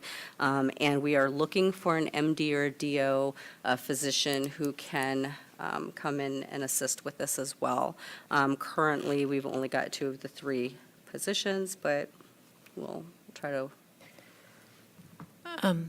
Dr. Yoon had asked regarding the exclusionary formulary recommendations that we came up last year. Where are those? Where can the committee find those? We have those, so I can bring those to the subcommittee. And it was actually going to be one of the resources that I give to the subcommittee members, so that you guys have that exclusionary list.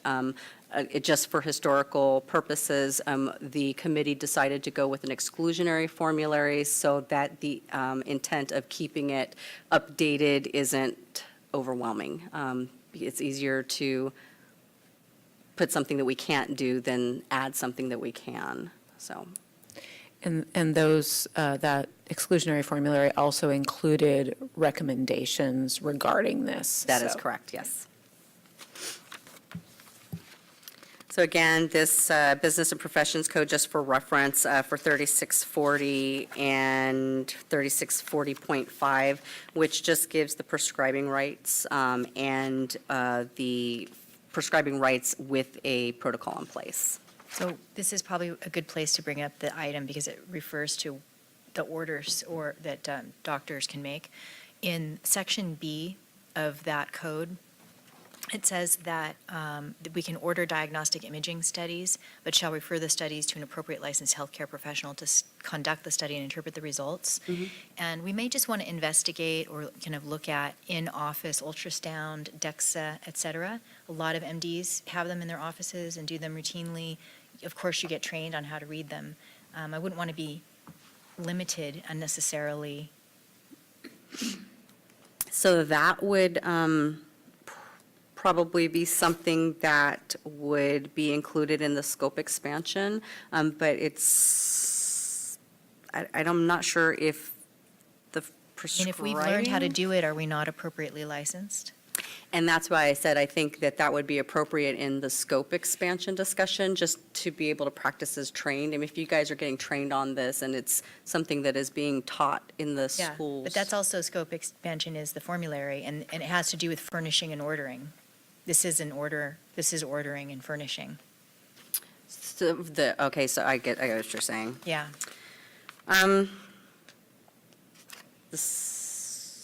So what does the committee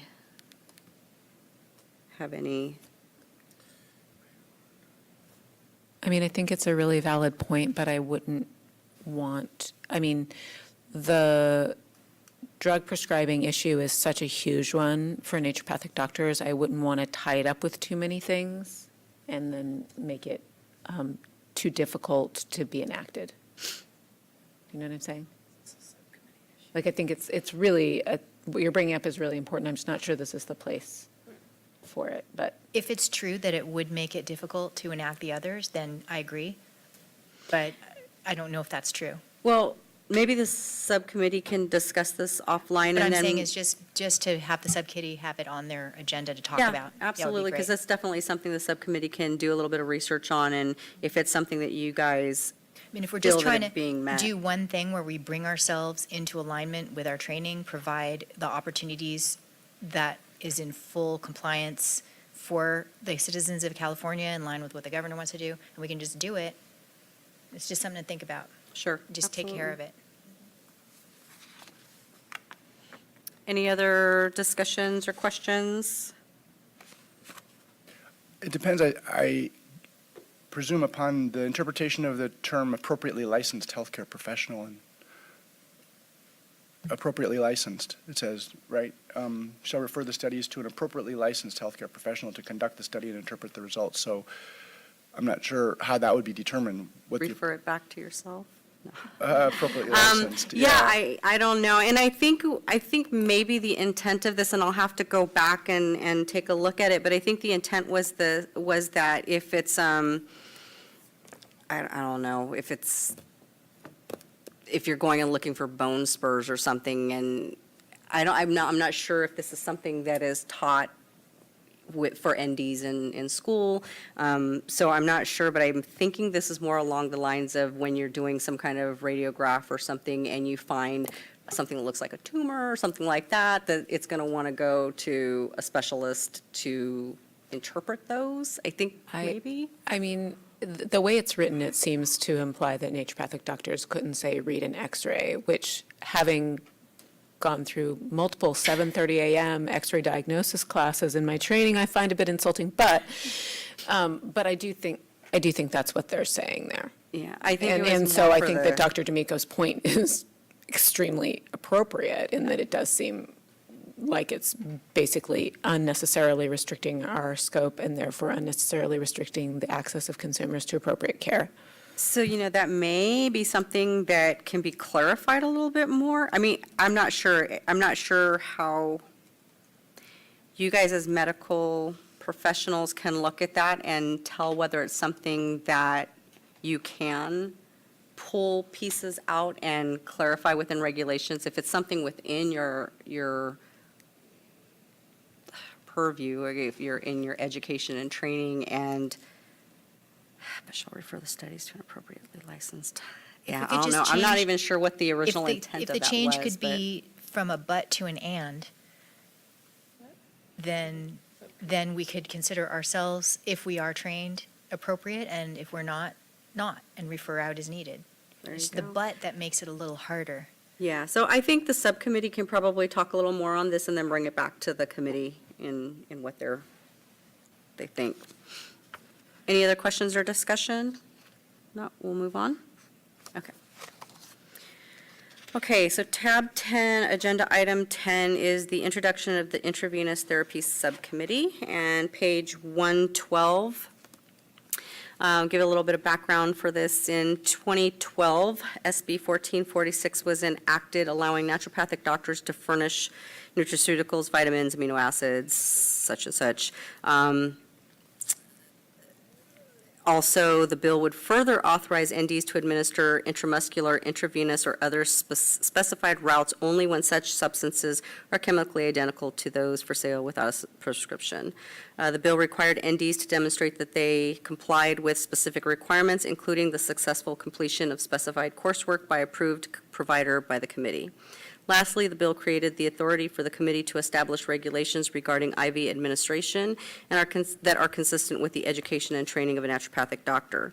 Since that time, NDs who have met the training requirements have been afforded the opportunity to provide IV therapy to their patients. However, there are currently no established regulations on the standard practice for the treatment, for this treatment approach. Due to an adverse event surrounding IV therapies by an ND, the San Diego District Attorney's Office recommended that regulations be promulgated for the safe and effective use of IV therapies by NDs. So during the November 15th, 2018 committee meeting, it was determined that the subcommittee should be formed to assist in establishing regulations that meet the best practices and standards regarding the use of IV therapy. recommendation is that the subcommittee should examine the education and training of accredited naturopathic medical colleges, current standards of IV therapies, and the ND scope of other regulated states in an effort to develop regulatory language that closely matches the ND education, training, and standards of practice. The subcommittee participants is Dr. Thompson, Shirley Worrells, and Dr. Virginia Osborne, who is going to be consulting with the two members to get this done. She is probably one of the leading experts on the subject of IV therapy, so we all rely on her heavily for specific information on this. Can I clarify one thing in the wording up here? Under the section that says that only when such substances are chemically identical to those for sale without a prescription, that's only if the person doesn't have supervision, like they are able to. So just want to make sure that we're not putting language in there that's unnecessarily restricting. No, things. that was actually the actual language from the Right. SB 1446. But yes, if there's a protocol in place, then of course that broadens that scope of that ND. Got it. Thanks. Are there any questions, discussions for that? So is the committee limited to 3? Because I would like to join. I don't think so, right? Subcommittee's not limited to 3 people? No. Mm-mm. Can you add me to this committee? I can. Thank you, Dara. You can add her to, okay.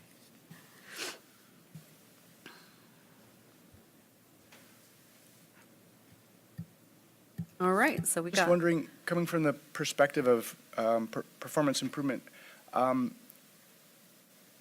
with regard to the adverse event that's documented here, November the 15th? Mm-hmm. Oh, no, not that one, that's our meeting. The previous paragraph, is that something that there's more detailed information about? Because Yes. it's often possible to learn a great deal by examining those things more closely. Sure. So that case was closed. It was an adverse event. The patient was allergic to a castor oil that was used in the actual formulation that they were using.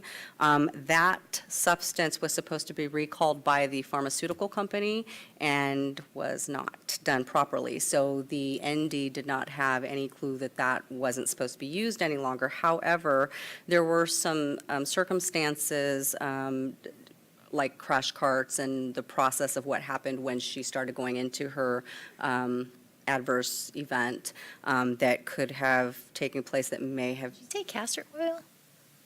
Yeah. Topically? yeah. In an IV? Is that, is that done? Wow, okay.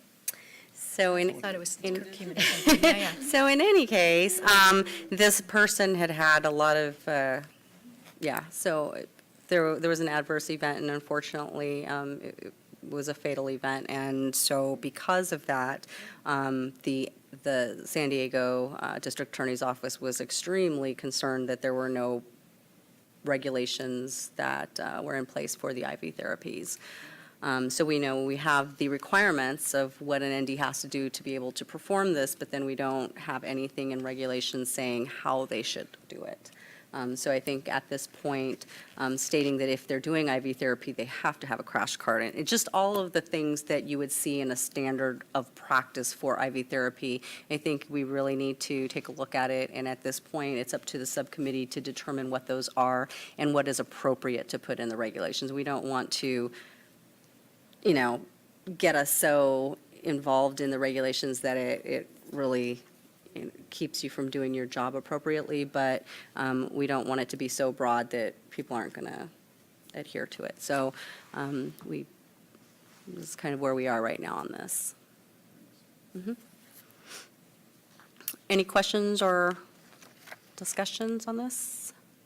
All right, I'm looking forward to seeing the regs on that one. Okay, so we're going to go ahead and continue on to tab 11, California Naturopathic Doctors Association update. Unfortunately, because CNDA just had their conference over the weekend, I couldn't make it down to their conference, which I usually do to give a committee update, and they couldn't come down here. However, they did want to give us kind of an update on what they're doing for their lobby week this year.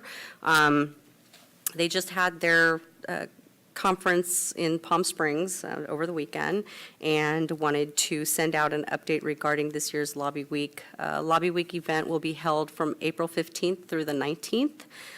It will not be held in Sacramento this year, and instead, CNDA is encouraging all of their members to visit their state representatives in their district offices, which is kind of what we've been saying for a very long time. I think that at this point, the legislators are wanting to hear from licensees. They're wanting to hear from patients and their constituents, and I think at this point, it would be really a helpful thing to go to. And I talked to Dr. Cicerone while we were down there as well. And there was a comment at the meeting, which I thought was really valid to this point, that it's not just visiting them once in their office, but actually attending their meetings and developing their relationship with that legislator over time, authentically, that really has always made the difference. Yeah, it does. She also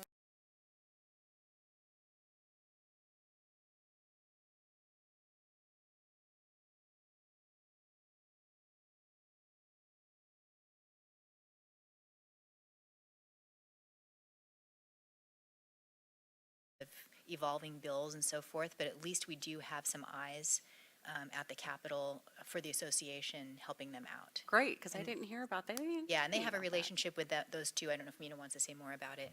Yeah. Perfect. Yes, back in the day, I actually interviewed these lobbyists. So, yeah, we did not, we interviewed them to come on for the end of one of our bills. I think it was 538, I can't remember any of the numbers, yeah. But we chose not to go with them because the author didn't agree with their tactics. Gotcha. Okay. So, they're, yeah. Great. Well, they're that using is great to hear, because I know that there was some concern about not having the lobbyist and not wanting to move forward with legislation right now because we didn't have that, and that's a major part. I mean, it really is. You have to have somebody that's at the building that knows the who's and the, so that's great news. So just one of the things too about Lobby Day is that it helps a great deal if we have a bill for legislators to pay attention to you. So we can do all the education we want to, but they might not be really paying full attention. Because there's no bill in front of them, Because there's no right? bill that's Absolutely. coming to them. And so that's, I think, one of the reasons why that title protection bill is going to help educate. I mean, if nothing else, even if we don't get the title protection, they're going to see that we have a big, big problem here in California with unlicensed activity, and it is a consumer protection issue. So it's a great time to educate the people in the building about the differences between naturopaths, unlicensed naturopaths, and naturopathic doctors. And we might have that before the Lobby Day? If I can find somebody that is interested in taking it on, yes. Great. Is there, I mean, just for the sake of providing clarity and guidance, I think, because we don't have a bill that's being put forward, maybe like a white paper or position statement of what's upcoming that we're working on might get people excited about, taking this to their representatives and saying, hey, this is what we're working on currently. We don't have a bill fronted, but this is what we're working on. And that still can be something to, keep us top of mind, at least. Sure, and we can have some discussions on that. I know that we've made mention of doing that before, and it was kind of frowned upon, well, not frowned upon, but at the time, they said not to do it because they didn't want opposition coming out before opposition needed to come out. So sometimes you have to be a little strategic about how you and when you bring something forward. And at the time, we had a lot going on. So it may be totally different now because the the environment might be a little bit different. But at the time, I mean, we had just gotten done with 538. We were bringing 796 in. We had just gotten done with, Sunset. So they're definitely a little bit different now. So it may be something that we might want to look into, and I'll definitely work with the legislative unit to see about getting something like that put together. Yeah, I think it's part of our outreach and Sure. being very clear and straightforward with what our agenda is. Yeah, absolutely. And it makes it easier for stakeholders to understand our position and to get behind us and support us, too. Yeah.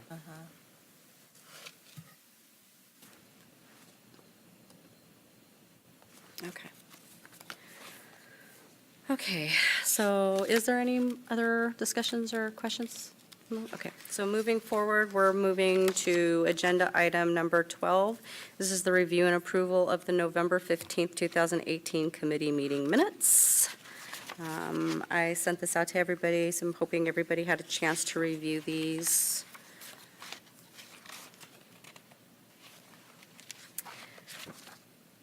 Were there any questions or discussion? No?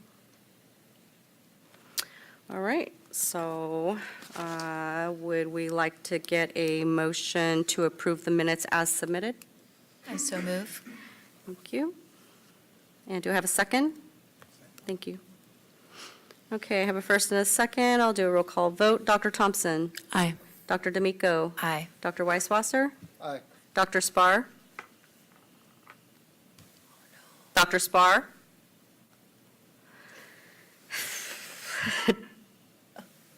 Dr. Spar, are you online? Dr. Yoon? Aye. Dr. Davidson? Aye. Ms. Worrells? Thank you. Dr. Singleton? Aye. Thank you. We've got 7 ayes on that, and the motion is moved, and I'm going to have to contact. You do a break?